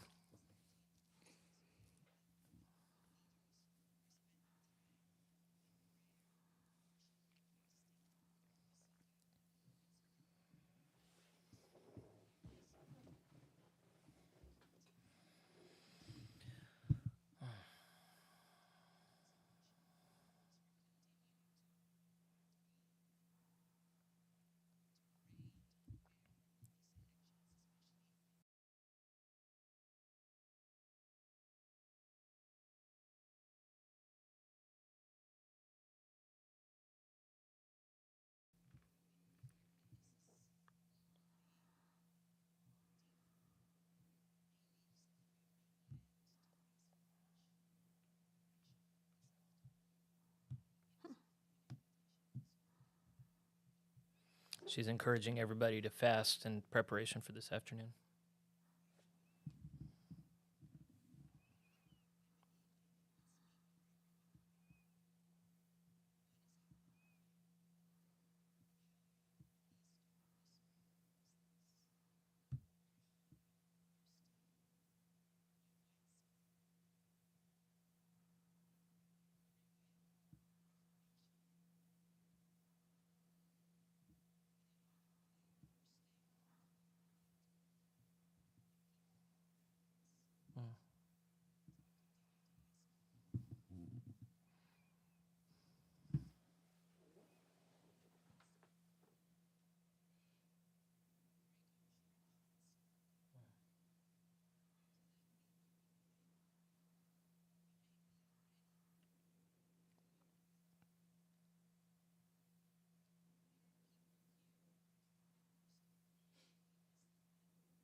I'll see how anybody's going to eat lunch. Yeah, you're going to feel pretty guilty if you eat lunch now.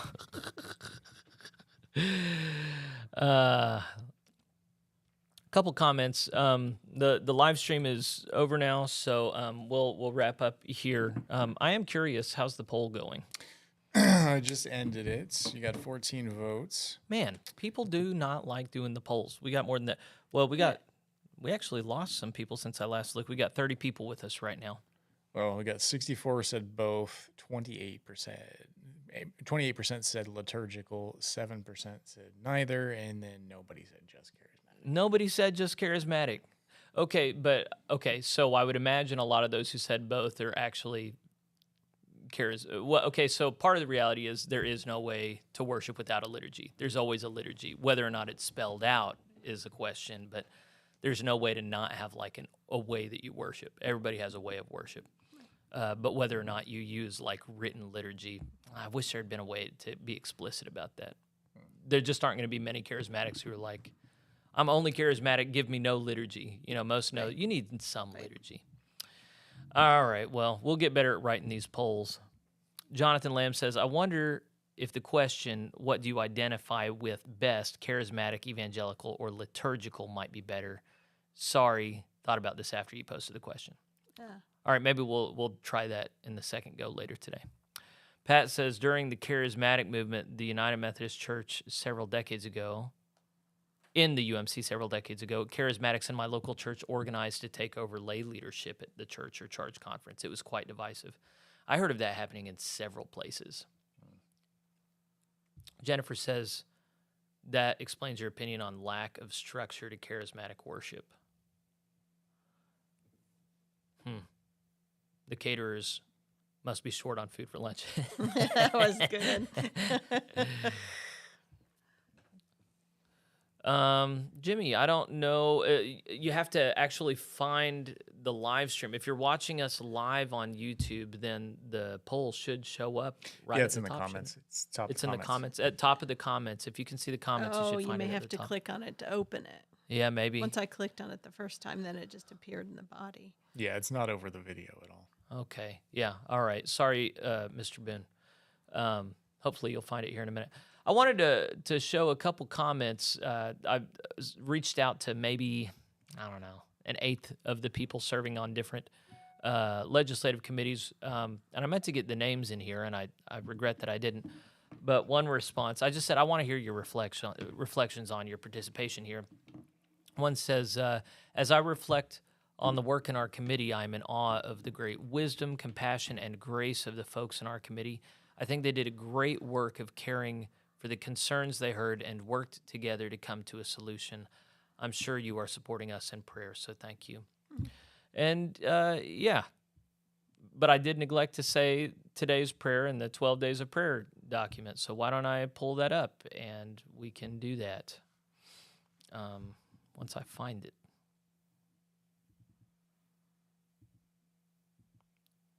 Here it is. And today's the 24th. Okay.